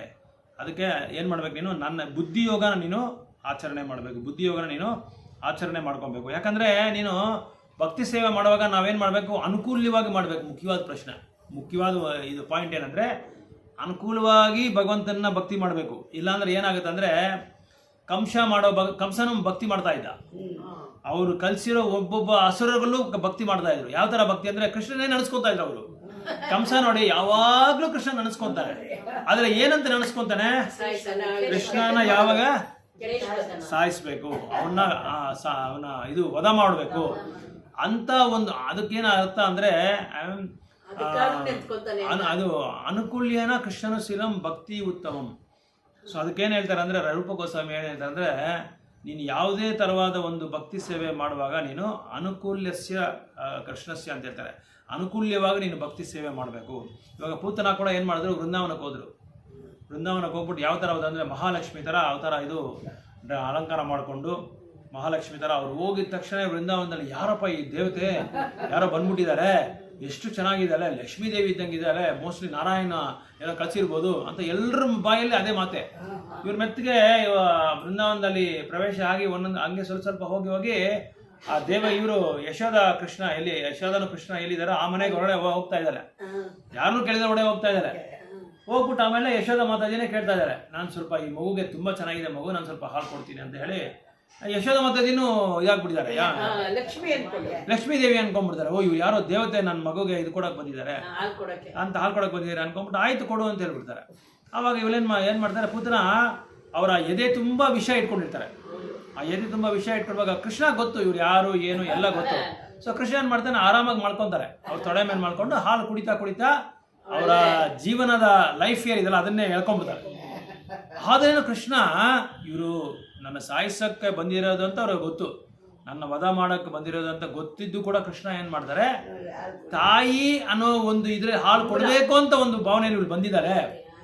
ಆ ಒಂದು ಒಳ್ಳೆ ಗುಣಕ್ಕೆ ನಾನೇನು ಮಾಡ್ತೀನಿ, ಇವ್ರಿಗೆ ಆಧ್ಯಾತ್ಮಿಕವಾದ ಒಂದು ಪ್ರಪಂಚದಲ್ಲಿ ತಾಯಿ ಸ್ಥಾನಕ್ಕೆ ಇವ್ರಿಗೆ ನಾನು ಜನ್ಮ ಕೊಡ್ತೀನಿ, ಮುಕ್ತಿ ಕೊಡ್ತೀನಿ ಅಂತೇಳಿ ಅವ್ರಿಗೆ ಮುಕ್ತಿ ಕೊಟ್ಬಿಡ್ತಾರೆ. ಅಂದರೆ ಅನಾನುಕೂಲವಾಗಿ ಭಕ್ತಿ ಮಾಡಿದ್ದ ಒಂದು ರಾಕ್ಷಸಿಗೆ ಆ ಒಂದು ಸ್ಥಾನ ಕೊಟ್ಟ ಮೇಲೆ ಅನುಕೂಲವಾಗಿ ಮಾಡೋ ಎಲ್ಲ ಭಕ್ತರಿಗೆ ಇನ್ನೆಂತ ಭಗವಂತ ಎಂತ ಒಂದು ಇದು ವರ ಕೊಡ್ತಾರೆ ಅನ್ನೋದು ನಾವು ಅರ್ಥ ಮಾಡ್ಕೊಬೇಕು. ಸೊ ಅನುಕೂಲವಾಗಿ ನಾವು ಮಾಡ್ಬೇಕು. ಯಾವುದೇ ಒಂದು ಭಕ್ತಿ ಮಾಡುವಾಗ ಗೋಪಿಯರ ಥರ ಅನುಕೂಲವಾಗಿ ನಾವು ಅನುಕೂಲವಾಗಿ ಮಾಡಬೇಕು. ಅನುಕೂಲ್ಯಸ್ಯ ಕೃಷ್ಣನ ಸೇನಂ ಭಕ್ತಿ ಉತ್ತಮಂ ಅನ್ಯ ಅಭಿಲಾಷಿತ ಶೂನ್ಯಂ ಜ್ಞಾನಕರ್ಮ ಅನಾದೃತಂ ಅನುಕೂಲ್ಯೇನ ಕೃಷ್ಣನ ಸೇನಂ ಭಕ್ತಿ ಉತ್ತಮಂ ಅಂತ ಹೇಳ್ತಾರೆ ರೂಪ ಗೋಸ್ವಾಮಿ ಹೇಳ್ತಾರೆ ಭಕ್ತಿ ರಸಾಮೃತ ಸಿಂಧಲ್ಲಿ. ಅನ್ಯ ಅಭಿಲಾಷಿತ ಶೂನ್ಯಂ ಅಂದರೆ ಯಾವುದೇ ಥರವಾದ ಅಭಿಲಾಷೆ ನಮ್ಗೆ ಇರಬಾರ್ದು. ಯಾವುದೇ ಥರವಾದ ಆಸೆನ ನಾವು ಶೂನ್ಯ ಮಾಡ್ಕೊಬೇಕು. ಅನ್ಯ ಅಭಿಲಾಷಿತ ಶೂನ್ಯಂ ಜ್ಞಾನಕರ್ಮ ಅನಾದೃತಂ, ಜ್ಞಾನಿಯಾಗಿ ಇರಬಾರ್ದು, ಕರ್ಮಿಯಾಗಿ ಇರಬಾರ್ದು, ಯೋಗಿಯಾಗಿ ಇರಬಾರ್ದು. ಯಾಕಂದರೆ ಅವರು ಯೋಗಿಗಳೇನು ಮಾಡ್ತಾರೆ ಅಂದರೆ ಭೌತಿಕ ಪ್ರಪಂಚದಿಂದ ಬಿಡುಗಡೆ ಆಗಿ ನಾವು ಶಾಂತಿ ಪಡಿಬೇಕು ಅಂತ ಅವ್ರು ತಿಳ್ಕೊತಾರೆ. ಅದಕ್ಕೆ ಕರ್ಮಿಗಳೇನು ಮಾಡ್ತಾರೆ, ಅವ್ರಿಗೆ ಏನೇನೋ ಆಸೆಗಳಿರುತ್ತೆ, ಆ ಆಸೆ ನೆರವೇರಿಸ್ಕೊಳ್ಳೋಕ್ಕೆ ಭಕ್ತಿ ಮಾಡ್ತಾರೆ. ಜ್ಞಾನಿಗಳೇನು ಮಾಡ್ತಾರೆ ಅಂದರೆ ಅವರು ಜ್ಞಾನ ಪಡೆಯೋದಕ್ಕೋಸ್ಕರ ಅದು ಮಾಡ್ತಾರೆ. ಜ್ಞಾನ ಪಡೆದು ಭಗವಂತನ ಜೊತೆ ಸೇರ್ಕೊಳ್ಳೋಕ್ಕೆ ಅವರು ಪ್ರಯತ್ನ ಪಡ್ತಾರೆ. ಇಂಥದ್ದು ಯಾವುದು ನಾವು ಇಟ್ಕೊಂಡಿಲ್ಲ, ಇಂಥ ಆಸೆಗಳು ಯಾವುದು ಇಟ್ಕೋಬಾರ್ದು. ಇದಕ್ಕೆಲ್ಲ ಕಾಮ ಅಂತ ಹೆಸರು. ಅನ್ಯಾಭಿಲಾಷಿತ ಶೂನ್ಯಂ ಜ್ಞಾನಕರ್ಮ ಅನಾದೃತಂ ಅನುಕೂಲ್ಯೇನ ಕೃಷ್ಣನ ಶೀಲನಂ. ಯಾವ ಥರ ಕೃಷ್ಣನಿಗೆ ನಾವು ಮಾಡಬೇಕಂದ್ರೆ ಅನುಕೂಲ್ಯವಾಗಿರಬೇಕು. ಆ ಅನುಕೂಲವಾಗಿ ಕೃಷ್ಣನಿಗೆ ನಾವು ಭಕ್ತಿ ಮಾಡಿದ್ರೆ ಏನಾಗುತ್ತೆ, ಅದೇ ಉತ್ತಮವಾದ ಭಕ್ತಿ ಅಂತ ಹೇಳ್ತಾರೆ ರೂಪ ಗೋಸ್ವಾಮಿ ಹೇಳ್ತಾರೆ. ರೂಪ ಗೋಸ್ವಾಮಿ ಯಾರಂದರೆ ಚೈತನ್ಯ ಮಹಾಪ್ರಭು ಅವರ ಶಿಷ್ಯರು. ಸೊ ಅವ್ರು ಹೇಳ್ತಾ ಇದ್ದಾರೆ ಅದೇ ಉತ್ತಮವಾದ ಭಕ್ತಿ ಅಂತ ಹೇಳ್ತಾ ಇದ್ದಾರೆ. ಸೊ ಅದಕ್ಕೆ ಈ ಮಾನವ ಜೀವನ ನಮಗೆ ಬೇಕಾಗುತ್ತೆ. ಮಾನವ ಜೀವನ ಇಲ್ಲಾಂದರೆ ನಾವು ಈ ಒಂದು ಭಕ್ತಿ ಸೇವೆ ನಾವು ಮಾಡ್ಕೊಳಕ್ಕಾಗಲ್ಲ. ಈ ಮಾನವ ಜೀವನ ನಾವು ಪಡ್ಕೊಂಡ್ಮೇಲೆ ನಾವೇನು ಮಾಡ್ಬೇಕು, ಎಷ್ಟೋ ಜನ್ಮಗಳು ತೊಗೊಂಡ್ಬಿಟ್ಟಿದ್ದೀವಿ, ನಮ್ಗೆ ಗೊತ್ತಿಲ್ಲ. ನಾವು ಎಷ್ಟು ಜನ್ಮಗಳು ಪಡೆದಿದ್ದೀವಿ ನಮಗೆ ಗೊತ್ತಿಲ್ಲ. ಇದಕ್ಕೆ ಮುಂದಿನ ಜನ್ಮದಲ್ಲಿ ನಾವೇನಿದ್ರೆ ಗೊತ್ತಾ ನಮಗೆ ಗೊತ್ತಿಲ್ಲ. ನೆಕ್ಸ್ಟ್ ಜನ್ಮ ಏನಾಗುತ್ತೆ ಅಂದರೆ ಇವಾಗ ನಾವು ಏನು ಮಾಡ್ತಾ ಇದ್ರೆ ಅದ್ರ ಮೇಲೆ ಡಿಪೆಂಡ್ ಆಗುತ್ತೆ. ಅದ್ರ ಮೇಲೆ ಅದೇ ಹೇಳೋದು, ನೀನು ಒಳ್ಳೇದು ಮಾಡಿದ್ರೆ ಒಳ್ಳೇದಾಗುತ್ತೆ, ಕೆಟ್ಟದ್ದು ಮಾಡಿದ್ರೆ ಕೆಟ್ಟದ್ದು. ಒಳ್ಳೆ ಬೀಜನ ನಾವು ನಟ್ಟಿದ್ರೆ, ಇವಾಗ ಇದು ಚೇಪೆ ಹಣ್ಣಿದೆ, ಆ ಬೀಜ ನಾವು ನಟ್ಟಿದ್ರೆ ಚೇಪೆನೇ ಬರುತ್ತೆ, ಬೇರೆ ಬರಲ್ಲ. ಆ ಥರ ನಾವು ಒಳ್ಳೆ ಬೀಜನ, ನಾವು ಭಕ್ತಿ ಅನ್ನೋ ಬೀಜನ ನಾವು ನಾಟ್ಕೊಂಡು ಹೋದ್ರೆ ಏನಾಗುತ್ತೆ, ಆ ಭಕ್ತಿ ಸೇವೆಗೆ ಏನೇನು ಬೇಕೋ ಅದಕ್ಕೆ ಅನುಕೂಲವಾಗಿ ನಮಗೆ ಭಗವಂತ ಬಂದು ನಮಗೆ ದಾರಿ ತೋರಿಸ್ತಾನೆ. ಇಲ್ಲಾಂದರೆ ಅವರ ಪ್ರತಿನಿಧಿ ಬರ್ತಾರೆ. ಭಗವಂತ ಬರದೇ ಇದ್ರೆ ಕೂಡ ಭಗವಂತನ ಪ್ರತಿನಿಧಿ ಬರ್ತಾರೆ. ಆ ಪ್ರತಿನಿಧಿಗಳು ನಮಗೆ ದಾರಿ ತೋರಿಸ್ತಾರೆ, ಈ ಥರ ನೀನು ನಡ್ಕೋಬೇಕು, ಈ ಥರ ನಡ್ಕೋಬೇಕು ಅಂತ. ಅದಕ್ಕೆ ಮಾನವ ಜೀವನ ಬೇಕು. ಮಾನವ ಜೀವನ ಪಡೆದ ಮೇಲೆ ಆಧ್ಯಾತ್ಮಿಕವಾದ ಭಕ್ತಿಗೆ ಬರೋದು ತುಂಬ ಕಷ್ಟ. ನೋಡಿ, ಇಷ್ಟು ಜನ ಇದ್ದಾರೆ ಈ ಏರಿಯಾನಲ್ಲಿ. ಯಾರಾದರೂ ಬರ್ತಾರಾ ಭಕ್ತಿ ಸೇವೆ ಬನ್ನಿ ಮಾಡೋಣ ಅಂದರೆ, ಅಯ್ಯೋ ನಮ್ಮ ಚಾನ ಪಣ್ಣೊಂದು ಸಮಯ ಮಾಡ್ಬಾರ್ದ ಚೇಸೆ ಕೈಯಲ್ಲೇ ಎನ್ನೋ ಪಣ್ಣುಂದಿ ಅಂತ ಹೇಳ್ತಾರೆ ಯಾರನ್ನಕ್ಕಂದ್ರೆ. ಆ ಥರ ಈ ಥರ ಮಾನವ ಜೀವನ ಪಡೆಯೋದು ತುಂಬ ಕಷ್ಟ. ಯಾಕಂದರೆ ಕೃಷ್ಣ 7ನೇ ಅಧ್ಯಾಯದಲ್ಲಿ ಯಾವುದೋ ಅಧ್ಯಾಯದಲ್ಲಿ ಹೇಳ್ತಾನೆ, ಬಹುನಾಂ ಜನ್ಮನಾಮಂತೆ ಜ್ಞಾನವಾನ್ ಮಾ ಪ್ರಪದ್ಯಂತೆ ವಾಸುದೇವ ಸರ್ವಮಿತಿ ಸಮಹಾತ್ಮ ಸುದುರ್ಲಭ. ಬಹುನಾಂ ಜನ್ಮನಾಮಂತೆ ಅಂದರೆ ಏನರ್ಥ, ಎಷ್ಟೋ ಜನ್ಮಗಳು ತೊಗೊಂಡ್ಬಿಟ್ಟಿದ್ರಿ, ಎಷ್ಟೋ ಸಲ ನಾವು ಈ ಜೀವನೂ ಕಳ್ಕೊಂಡ್ಬಿಟ್ಟಿದ್ರಿ, ಮತ್ತೆ ಜನ್ಮನೂ ತೊಗೊಂಡಿದ್ರಿ, ಮತ್ತೆ ಜೀವನೂ ಕಳ್ಕೊಂಡಿದ್ರಿ. ಈ ಥರ ಎಲ್ಲ 14 ಲೋಕದಲ್ಲಿ ಸುತ್ತಾಡ್ಬಿಟ್ಟಿದ್ರಿ. ಸುತ್ತಾಡಿಕೊಂಡು ಬಹುನಾಂ ಜನ್ಮನಾಮಂತೆ ವಾಸುದೇವ ಸರ್ವಮಿತಿ ಇದೆಲ್ಲ ಆದಮೇಲೆ ಭಗವಂತನಿಗೆ ಶರಣಾಗತಿಯಾಗಿ ಭಗವಂತನೇ ಎಲ್ಲದಕ್ಕೂ ಕಾರಣ ಅಂತ ನಾವು ಯಾವಾಗ ತಿಳ್ಕೊತೀರೋ ಅಂಥವ್ರು ಬಂದು ತುಂಬ ಅರುದು. ಅವ್ರಿಗೆ ಮಾತ್ರನೇ ಈ ಭಕ್ತಿ ಸೇವೆ ಸಿಗುತ್ತೆ ಅಂತ ಇಲ್ಲಿ ಹೇಳ್ತಾರೆ. ಬಹುನಾಂ ಜನ್ಮನಾಥ ಜ್ಞಾನವಾನ್ ಮಾಂ ಪ್ರಪದ್ಯಂತೆ. ಜ್ಞಾನ ಪಡ್ಕೊಂಡು ನಾಲೆಡ್ಜ್, ಮೊನ್ನೆ ಒಂದು ಶ್ಲೋಕ ಓದ್ರಿ, ಜ್ಞಾನನೂ ಬೇಕು ವೈರಾಗ್ಯ ಬೇಕು ಅಂತ ಒಂದು ಶ್ಲೋಕ ಓದ್ರಿ. ಅದಕ್ಕೆ ಜ್ಞಾನ ಯಾವ ಥರವಾದ ಜ್ಞಾನ ಬೇಕು, ನಾನು ಈ ದೇಹ ಅಲ್ಲ, ನಾನು ಈ ಆತ್ಮ, ಈ ಆತ್ಮಗೆ ಒಂದು ನೇಚರ್ ಏನು, ಅದು ಪ್ರಕೃತಿ ಏನು, ಪರಮಾತ್ಮನಿಗೆ ಸೇವೆ ಮಾಡೋದು. ಈ ಒಂದು ಈ ಜ್ಞಾನ ವಿಜ್ಞಾನ ನಾವು ಪಡ್ಕೊಂಡು ಜ್ಞಾನವಾನ್ ಮಾಮ್ ಅಂದರೆ ಏನು, ಕೃಷ್ಣ ಹೇಳ್ತಾರೆ. ನಾನು ಮಾಮ್ ಅಂದರೆ ಇಲ್ಲಿ ಕೃಷ್ಣ. ಪ್ರಪಂಚಂತೆ ನನಗೆ ನೀನು ಶರಣಾಗತಿ ಆದಮೇಲೆ ನಾನೇನು ಮಾಡ್ತೀನಿ, ನಿನಗೆ ಅರ್ಥ ಜ್ಞಾನ ಕೊಡ್ತೀನಿ. ಏನು ಜ್ಞಾನ ಕೊಡ್ತೀನಿ, ನಾನೇ ಎಲ್ಲದಕ್ಕೂ ಕಾರಣ, ನಾನೇ ಕಾರಣ. ವಾಸುದೇವ ಸರ್ವಮಿತಿ, ವಾಸುದೇವನೇ ಎಲ್ಲದಕ್ಕೂ ಕಾರಣ ಅಂತೇಳಿ, ಸರ್ವಕಾರಣ ನಾನೇ ನಿನಗೆ ಇದು ಎಲ್ಲ ಕಾರಣಕ್ಕೂ ಕಾರಣ ಅಂತೇಳಿ ನಿನಗೆ ತಿಳಿಸ್ತೀನಿ ನಾನು. ಆವಾಗ ಅಂಥ ಒಂದು ಜೀವಿಗಳು, ಅಂಥ ಒಂದು ಆತ್ಮಗಳು ಬಂದು ತುಂಬ ಅರುದು ಅಂತ ಹೇಳ್ತಾ ಇದ್ದಾರೆ. ಅಂಥ ಒಂದು ಆತ್ಮಗಳು ತುಂಬ ತುಂಬ ಅರುದು. ಸೊ ಅವ್ರಿಗೆ ಅದು ಈ ಥರ ನಾವು ಇದು ಮನುಷ್ಯ ಜನ್ಮ ಪಡ್ಕೊಂಡ್ಮೇಲೆ ಚೈತನ್ಯ ಚರಿತಾಮೃತ ಹೇಳ್ತಾರೆ, ಭುಕ್ತಿ ಮುಕ್ತಿ ಸಿದ್ಧಿ ಕಾಮ. ಅಂದರೆ ಭುಕ್ತಿ ಅಂದರೆ ಏನಂದರೆ ಭೋಗ ಮಾಡೋ ಒಂದು ಪ್ರವೃತ್ತಿ, ಅದನ್ನು ಅನುಭವ ಮಾಡೋಣ, ಇವ್ರನ್ನ ಅನುಭವ ಮಾಡೋಣ, ಅಲ್ಲೋಗೋಣ, ಇಲ್ಲೋಗೋಣ, ಅವ್ರನ್ನ ಅನುಭವ, ಇದು ಭುಕ್ತಿ ಅಂತ ಹೆಸರು. ಅಂದರೆ ಆಸೆಗಳು, ಎಂಜಾಯ್ಮೆಂಟ್ ಮಾಡೋ ಒಂದು ಆಸೆಗಳು, ಪ್ರವೃತ್ತಿ. ನಾನು ಇವಾಗ ಹೇಳೋದಲ್ಲ ಆ ಥರ ಡಿಫ್ರೆಂಟ್ ಎಂಜಾಯ್ಮೆಂಟ್ಸ್, ಬೇರೆ ಭೋಗಗಳಿರುತ್ತೆ. ಆ ಭೋಗಗಳನ್ನ ಎಂಜಾಯ್ ಮಾಡೋದು. ಕೆಲವರು ಗ್ಯಾಮ್ಲಿಂಗ್ ಹೋಗ್ತಾರೆ, ಕೆಲವರು ಕಾಮದಲ್ಲಿ ಬಿದ್ದೋಗ್ಬಿಡ್ತಾರೆ, ಕೆಲವರು ಬಂದು ಸಿನಿಮಾನಲ್ಲಿ, ಕೆಲವರು ಸ್ಪೋರ್ಟ್ಸ್ ಸ್ಟಾರು, ಕೆಲವರು ರಾಜಕೀಯದಲ್ಲಿ, ಕೆಲವರು ಇದು ಸ್ನೇಹಿತರ ಜೊತೆ ಸುತ್ತೋದು, ಇದೆಲ್ಲ. ಕೆಲವರು ಒಂದು ಇದು ಮೊಬೈಲು, ಮುಖ್ಯವಾಗಿ ಮೊಬೈಲಲ್ಲಿ ಯಾವಾಗಲೂ 24 ಗಂಟೆ ಮಾತಾಡಿ. ಕೆಲವರೆಲ್ಲ ನೀವು ಹುಡುಗರು ನೋಡಬೇಕು, ಗೇಮ್ಸ್ ಆಡ್ತಾನೆ ಇರ್ತಾರಂತೆ, ಸಿಕ್ಕಾಪಟ್ಟೆ ಗೇಮ್ಸ್ ಆಡ್ತಾರಂತೆ. ಎಷ್ಟೋ ಜನ ಹಾಸ್ಪಿಟಲ್ ಅಡ್ಮಿಟ್ ಆಗ್ಬಿಟ್ಟಿದ್ದಾರೆ. ಹುಡುಗ ಬೆಳಗ್ಗೆ ಸ್ಟಾರ್ಟ್ ಮಾಡಿ ರಾತ್ರಿವರೆಗೂ ಗೇಮ್ಸ್ ಆಡ್ತಾರಂತೆ ಮೊಬೈಲಲ್ಲಿ. ಅವನ್ನ ಇದು ಹಾಸ್ಪಿಟಲ್ಗೆ ಅಡ್ಮಿಟ್ ಮಾಡಿಬಿಟ್ಟು 20 ದಿವಸ ಆದ್ಮೇಲೆ ಅವ್ನ ಟ್ರೀಟ್ಮೆಂಟೇ ಕೊಡೋಕ್ಕಾಗಲಿಲ್ಲ ಅಂತೆ. ಅಷ್ಟೊಂದು ಅಡಿಕ್ಟ್ ಆಗ್ಬಿಟ್ಟವನೆ. ಡ್ರಗ್ಸ್ ಥರ ಇದು ತುಂಬ ವಿಷಯ, ಡೇಂಜರ್ ಇದು ಮೊಬೈಲು. ಸೊ ಈ ಥರ ಇದಕ್ಕೆ ಭುಕ್ತಿ ಅಂದರೆ ಭೋಗ ಮಾಡೋದು, ಅನುಭವಿಸೋದು. ಆಮೇಲೆ ಮುಕ್ತಿ ಅಂದರೆ ಏನು ಅಂದರೆ ಈ ಭೌತಿಕ ಪ್ರಪಂಚದಿಂದ ಬಿಡುಗಡೆ ಮಾಡಿಕೊಂಡು ಈ ಜನ್ಮ ಮೃತ್ಯು ಜರಾವ್ಯಾಧಿ ಅನ್ನೋ ಒಂದು ವೃತ್ತದಿಂದ ಬಿಡುಗಡೆಯಾಗಿ ಭಗವಂತನ ಹತ್ರ ಹೋಗೋದಕ್ಕೆ ಟ್ರೈ ಮಾಡ್ತಾನೆ. ಅದು ಮುಕ್ತಿ ಅಂತ ಹೇಳ್ತಾರೆ. ಎಷ್ಟೋ ಜನ್ಮಗಳಾದ್ಮೇಲೆ ಅವನು ಮುಕ್ತಿ ಪಡೆಯೋದಕ್ಕೆ ಪ್ರಯತ್ನ ಪಡ್ತಾನೆ. ಆ ಮುಕ್ತಿ ಪಟ್ಟು ಏನು ಮಾಡ್ತಾನೆ, ಭಗವಂತನಿಗೆ ಸೇವೆ ಮಾಡೋಣ. ಅವನು ಭಗವಂತನ ಹತ್ರ ಭಗವಂತನ ನಾನು ಒಂದೇ ಅಂತೇಳಿ ಅದ್ರಲ್ಲಿ ಐಕ್ಯ ಮಾಡಕ್ಕೆ ಹೋಗ್ತಾನೆ. ಅದು ಮುಕ್ತಿ. ಇನ್ನೊಂದು ಜ್ಞಾನಿಗಳು ಏನು ಮಾಡ್ತಾರೆ, ಜ್ಞಾನಿ, ಯೋಗಿ, ಕರ್ಮಿ, ಇವರೆಲ್ಲ ಏನು ಮಾಡ್ತಾರೆ, ಭಕ್ತಿ ಮಾಡೋದು ಬಿಟ್ಬಿಟ್ಟು ಎಲ್ಲ ಮುಕ್ತಿಗೆ ಮಾಡ್ತಾರೆ, ಇದು ಮಾಡ್ತಾರೆ. ಆದರೆ ಭಕ್ತರು ಏನು ಮಾಡ್ತಾರೆ, ಅವರು ಒಂದೇ ಒಂದು ಅರ್ಥ ಮಾಡ್ಕೊತಾರೆ, ಎಲ್ಲದಕ್ಕೂ ಕಾರಣ ಭಗವಂತ. ಅವ್ರನ್ನ ನಾವು ಶರಣಾಗತಿ, ಅವರ ತಾಮರ ಪಾದದಲ್ಲಿ ನಾವು ಶರಣಾಗತಿ ಮಾಡ್ಕೋಬೇಕು. ಆವಾಗ ನಮಗೇನಾಗುತ್ತೆ, ಯಾವುದೇ ಥರವಾದ ಒಂದು ಇಂದ್ರಿಯ ಭೋಗದಲ್ಲಿ ನಮ್ಮ ಮನಸ್ಸಲ್ಲಿ ಬರಲ್ಲ. ಸೊ ಅವ್ರನ್ನ ಸಂತೃಪ್ತಿ ಮಾಡೋದಕ್ಕೆ ಮಾತ್ರ ನಾವು ಪ್ರಯತ್ನ ಪಡ್ತೀವಿ. ಅವರೇ ನಿಜವಾದ ಭಕ್ತರು ಅಂತ ಹೇಳ್ತಾರೆ. ಸೊ ಇನ್ನೊಂದು ಏನಂತಂದರೆ, ಅದಕ್ಕೆ ಬುದ್ಧಿವಂತರು ಏನು ಮಾಡ್ತಾರೆ ಅಂದರೆ, ನಾನು ಯಾಕೆ ಇಷ್ಟು ಜನ್ಮ ತೊಗೋಬೇಕು, ಯಾಕಂದ್ರೆ ನಾವು ಎಷ್ಟೋ ಜನ್ಮಗಳು ತೊಗೊಂಡ್ಬಿಟ್ಟಿದ್ದೀರಿ, ಜನ್ಮಗಳು ತೊಗೊಂಡು ಹೋಗೋಕ್ಕಾಗಲಿಲ್ಲ, ಇನ್ನೂ ಇಲ್ಲೇ ಇದ್ದೀರಿ, ಇಲ್ಲೇ ಬಿದ್ದಿದ್ದೀರಿ, ಇಲ್ಲೇ ಭೌತಿಕ ಪ್ರಪಂಚದಲ್ಲೇ ನಾನೇ ಒಡೆಯ, ನಾನೇ ಅನುಭವ, ನಾನೇ ಭೋಗ್ತಾ. ಯಾಕಂದರೆ ಭಗವಂತ ಏನು ಹೇಳ್ತಾರೆ, ನಾನು ಭೋಗ್ತಾ ಅಂತ ಹೇಳ್ತಾ ಇದ್ದಾರೆ. ನೀವೆಲ್ಲ ನಿಮ್ಮನ್ನೆಲ್ಲ ನಾನು ಅನುಭವಿಸ್ತೀನಿ ಅಂತ ಹೇಳ್ತಾರೆ. ಯಾಕಂದರೆ ಭಗವಂತ ಬಂದು ಆಧ್ಯಾತ್ಮಿಕ ಪ್ರಪಂಚದಿಂದ ಜಸ್ಟ್ ಹಿಂಗೆ ನೋಡ್ತಾರಂತೆ ಈ ಭೌತಿಕ ಪ್ರಪಂಚನ. ಅದು ನೋಡಿದ ತಕ್ಷಣ ಎಲ್ಲರೂ ಗರ್ಭದಿಂದ ಹೆಂಗೆ ಮಗು ಆಚೆ ಬರುತ್ತೋ ಆ ಥರ ಎಲ್ಲ ಜೀವಿಗಳು ಬಂದ್ಬಿಡ್ತಾರಂತೆ. ಆ ಭಗವಂತ ಜಸ್ಟ್ ಗ್ಲಾನ್ಸ್, ಒಂದು ದೃಶ್ಯ ಹಂಗೆ ನೋಡಿದ್ರೆ ಸಾಕು, ಭೌತಿಕ ಪ್ರಪಂಚ ಸೃಷ್ಟಿ ಆಗ್ಬಿಡುತ್ತಂತೆ. ಆ ಭೌತಿಕ ಪ್ರಪಂಚ ನಾವೆಲ್ಲರೂ ಜೀವರಾಶಿಗಳೆಲ್ಲರೂ ಬಂದ್ಬಿಡ್ತಾರೆ. ಆ ಥರ ನೀವೆಲ್ಲರೂ ನಾನು ಭೋಕ್ತಾ ಮಾಡ್ತೀನಿ ನಿಮ್ಮನ್ನ ಅಂತ ಹೇಳ್ತಾರೆ ಭಗವಂತ. ನಾನು ಭೋಕ್ತಾ ಅಂದರೆ ನಾನು ಅನುಭವ ಪಡುವ ನಾನು. 5ನೇ ಅಧ್ಯಾಯದಲ್ಲಿ 29ನೇ ಶ್ಲೋಕದಲ್ಲಿ ಭಗವಂತ ಹೇಳ್ತಾ ಇದ್ದಾರೆ, ಭೋಕ್ತಾರಾಂ ಯಜ್ಞ ತಪಸ್ಯ ಸರ್ವಲೋಕ ಮಹೇಶ್ವರಂ ಸುಹೃದಂ ಸರ್ವಭೂತಾನಾಂ ಶಾಂತಿ ಮಾಂ ರಕ್ಷತೆ ಅಂತ ಹೇಳ್ತಾರೆ. ನಿಮಗೆ ಶಾಂತಿ ಬೇಕು ಅಂತ ಹೇಳಿದ್ರೆ ನೀವೇನು ಅರ್ಥ ಮಾಡ್ಕೊಬೇಕಂದ್ರೆ, ಭೋಕ್ತಾರಾಮ್ ಎಲ್ಲ ಯಜ್ಞದಲ್ಲಿ, ಎಲ್ಲ ತಪಸ್ಸದಲ್ಲಿ, ಎಲ್ಲ ಕೆಲಸದಲ್ಲಿ ನಾನೇ ಭೋಕ್ತಾ ಅಂತ ನೀವು ತಿಳ್ಕೊಬೇಕು. ನಾನೇ ಎಂಜಾಯರ್, ನೀವೆಲ್ಲ ಎಂಜಾಯರ್, ನಾನು ಎಂಜಾಯರ್, ನಾನು ಭೋಕ್ತಾ. ಆಮೇಲೆ ಸರ್ವಲೋಕ ಮಹೇಶ್ವರಂ, ಎಲ್ಲ ಲೋಕಕ್ಕೂ ಮಹೇಶ್ವರ ಅಂದ್ರೆ ಏನು, ಕಂಟ್ರೋಲ್ ಮಾಡೋದು, ನಾನೇ ಕಂಟ್ರೋಲ್ ಮಾಡೋದು. ಆಮೇಲೆ ಸುಹೃದಂ ಸರ್ವಭೂತನಾಂ, ಎಲ್ಲ ಜೀವರಾಶಿಗಳು ನಾನು ಸ್ನೇಹಿತ, ನಿಮ್ಮೆಲ್ಲ ಎಲ್ಲ ಜೀವರಾಶಿಗಳು ನಾನೇ ನಿಮಗೆ ಶ್ರೇಯಾಭಿಲಾಸಿ ಅಂತ ಹೇಳ್ತಾ ಇದ್ದಾರೆ, ಶ್ರೇಯಾಭಿಲಾಸಿ. ಆಮೇಲೆ ಆ ಥರ ಯಾರು ಅರ್ಥ ಮಾಡ್ಕೊಂತಾರೋ ಅವ್ರಿಗೆ ಶಾಂತಿ ಸಿಗುತ್ತೆ, ಇದ್ರೆ ಅದು ಶಾಂತಿ ಸಿಗಲ್ಲ. ಯಾಕೆ ನಮ್ಗೆ ಇವೆಲ್ಲ ಶಾಂತಿ ಇಲ್ಲ ಅಂತ ಹೇಳಿದ್ರೆ ನಾವು ಆ ಥರ ಅರ್ಥ ಮಾಡ್ಕೊತಾ ಇಲ್ಲ ಅಂತ ಹೇಳ್ತಾ ಇದ್ದಾರೆ, ಕೃಷ್ಣ ಹೇಳ್ತಾ ಇದ್ದಾರೆ. ಅದಕ್ಕೆ ನಾವು ಈಸಿಯಾಗಿ ಹೇಳ್ಬೋದು, ಯಾಕಂದ್ರೆ ಈ ಶಾಂತಿನೇ ಇಲ್ಲಮ್ಮ, ಎಲ್ಲೋದ್ರೇನು ಕಷ್ಟ, ಎಲ್ಲೋದ್ರೇನು ಏನೋ ಒಂದು ಗೋಳು, ಎಲ್ಲೋದ್ರೂ ಏನೋ ಒಂದು ಜಗಳ ಅಂತ ನಾವು ಹೇಳ್ತಾರಲ್ಲ. ಯಾಕೆ ಇದಂದ್ರೆ ಅವ್ರನ್ನ ಬಿಟ್ಟು ನಾವು ಬಂದಿದ್ದೀರಿ ಅಷ್ಟೇ, ಅವ್ರನ್ನ ಬಿಟ್ಟು ನಾವೆಲ್ಲ ಕೆಲಸ ಮಾಡ್ತಿದ್ದೀವಿ.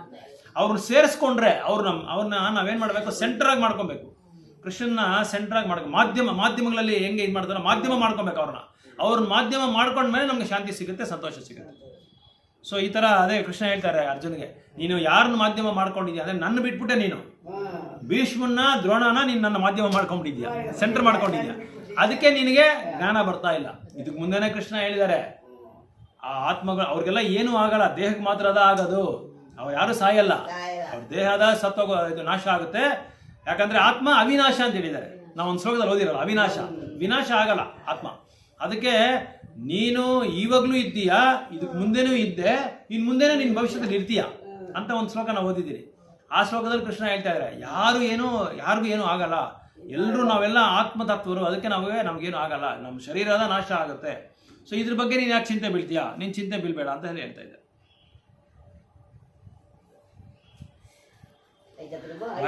ಆಯ್ತು ಚಾಂಡಿಂಗ್ ಮಾಡೋಣ. ಆಯ್ತು, ಇದು ತುಂಬಾ ವಿಷಯ, ತುಂಬಾ ಚೆನ್ನಾಗಿ ಅರ್ಥ ಮಾಡ್ಕೊಬೇಕು. ಯಾಕಂದ್ರೆ ಇದರಲ್ಲಿ ಎರಡು ಮುಖ್ಯಾಂಶ, ಒಂದು ಸಾಂಖ್ಯ ಯೋಗ, ಇನ್ನೊಂದು ಬುದ್ಧಿ ಯೋಗ.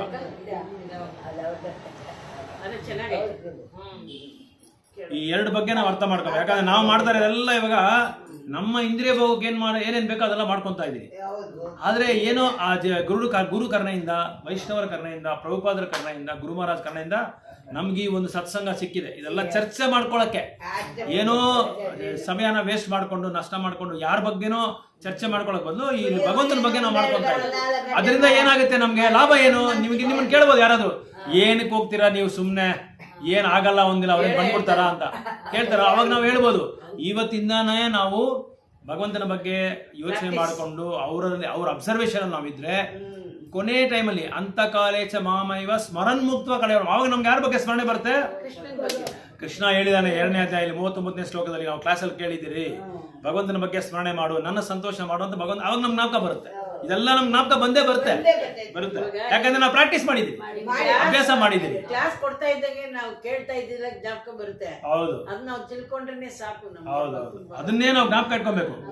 ಅದಕ್ಕೆ ಏನ್ ಮಾಡ್ತಾರೆ ಕೆಲವರು, ಅದನ್ನ ಮತ್ತೆ ಹೋಗಿ ಮನೆಯಲ್ಲಿ ಓದ್ತಾರೆ. ಮನೆಯಲ್ಲಿ ಓದ್ಬಿಟ್ಟು, ಯಾಕಂದ್ರೆ ಅದು ಜ್ಞಾಪಕ ಇರಬೇಕು.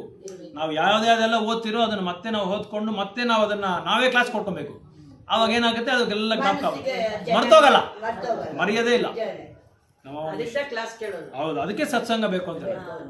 ನಮೋ ಓಂ ವಿಷ್ಣು ಪಾದಾಯ ಕೃಷ್ಣ ಪೃಷ್ಠಾಯ ಭೂತಲೆ ಶ್ರೀಮತೆ ಭಕ್ತಿ ವೇದಾಂತ ಸ್ವಾಮಿನ್ನಿತಿ ನಾಮಿನೇ ನಮಸ್ತೆ ಸರಸ್ವತಿ ದೇವೆ ಗೌರವಾಣಿ ಪ್ರಚಾರಿಣೆ ನಿರ್ವಿಶೇಷ ಶೂನ್ಯವಾದಿ ಪಾಶ್ಚಾತ್ಯ ದೇಶತಾರಿಣೆ. ಜೈ ಶ್ರೀ ಕೃಷ್ಣ ಚೈತನ್ಯ ಪ್ರಭು ನಿತ್ಯಾನಂದ ಶ್ರೀ ಅದ್ವೈತ ಗದಾಧರ ಶ್ರೀವಾಸಾದಿ ಗೌರ ಭಕ್ತವೃಂದ. ಹರೇ ಕೃಷ್ಣ ಕೃಷ್ಣ ಕೃಷ್ಣ ಹರೇ ಹರೇ, ಹರೇ ರಾಮ ರಾಮ ರಾಮ ಹರೇ ಹರೇ, ಹರೇ ಕೃಷ್ಣ ಕೃಷ್ಣ ಕೃಷ್ಣ ಹರೇ ಹರೇ, ಹರೇ ರಾಮ ರಾಮ ರಾಮ ಹರೇ ಕೃಷ್ಣ ಕೃಷ್ಣ ಕೃಷ್ಣ ಹರೇ ಹರೇ, ಹರೇ ರಾಮ ರಾಮ ಹರೇ ಕೃಷ್ಣ ಕೃಷ್ಣ ಕೃಷ್ಣ ಹರೇ ಹರೇ ರಾಮ ರಾಮ ಹರೇ ಹರೇ, ಹರೇ ಕೃಷ್ಣ ಕೃಷ್ಣ ಕೃಷ್ಣ ಹರೇ ಹರೇ, ಹರೇ ರಾಮ ರಾಮ ಹರೇ ಕೃಷ್ಣ ಕೃಷ್ಣ ಕೃಷ್ಣ ಹರೇ ರಾಮ ಹರೇ ಕೃಷ್ಣ ಕೃಷ್ಣ ಕೃಷ್ಣ ಹರೇ ಹರೇ ರಾಮ ರಾಮ ಹರೇ ಕೃಷ್ಣ ಕೃಷ್ಣ ಕೃಷ್ಣ ಹರೇ ರಾಮ ಹರೇ ಕೃಷ್ಣ ಕೃಷ್ಣ ಕೃಷ್ಣ ಹರೇ ರಾಮ ರಾಮ ಹರೇ ಕೃಷ್ಣ ಕೃಷ್ಣ ಕೃಷ್ಣ ಹರೇ ರಾಮ ಹರೇ ಕೃಷ್ಣ ಕೃಷ್ಣ ಕೃಷ್ಣ ಹರೇ ರಾಮ ಹರೇ ಕೃಷ್ಣ ಕೃಷ್ಣ ಕೃಷ್ಣ ಹರೇ ರಾಮ ಹರೇ ಕೃಷ್ಣ ಕೃಷ್ಣ ಕೃಷ್ಣ ಹರೇ ರಾಮ ರಾಮ ಹರೇ ಕೃಷ್ಣ ಕೃಷ್ಣ ಕೃಷ್ಣ ಹರೇ ರಾಮ ಹರೇ ಕೃಷ್ಣ ಕೃಷ್ಣ ಕೃಷ್ಣ ಹರೇ ರಾಮ ಹರೇ ಕೃಷ್ಣ ಕೃಷ್ಣ ಕೃಷ್ಣ ಹರೇ ರಾಮ ಹರೇ ಕೃಷ್ಣ ಕೃಷ್ಣ ಕೃಷ್ಣ ಹರೇ ಹರೇ ರಾಮ ರಾಮ ಹರೇ ಕೃಷ್ಣ ಕೃಷ್ಣ ಕೃಷ್ಣ ಹರೇ ರಾಮ ಹರೇ ಕೃಷ್ಣ ಕೃಷ್ಣ ಕೃಷ್ಣ ಹರೇ ಹರೇ ರಾಮ ಹರೇ ಕೃಷ್ಣ ಕೃಷ್ಣ ಕೃಷ್ಣ ಹರೇ ರಾಮ ಹರೇ ಕೃಷ್ಣ ಕೃಷ್ಣ ಕೃಷ್ಣ ಹರೇ ಹರೇ ರಾಮ ಹರೇ ಕೃಷ್ಣ ಕೃಷ್ಣ ಕೃಷ್ಣ ಹರೇ ರಾಮ ಹರೇ ಕೃಷ್ಣ ಕೃಷ್ಣ ಕೃಷ್ಣ ಹರೇ ಹರೇ ರಾಮ ರಾಮ ಹರೇ ಕೃಷ್ಣ ಕೃಷ್ಣ ಕೃಷ್ಣ ಹರೇ ಹರೇ ರಾಮ ಹರೇ ಕೃಷ್ಣ ಕೃಷ್ಣ ಕೃಷ್ಣ ಹರೇ ಹರೇ ರಾಮ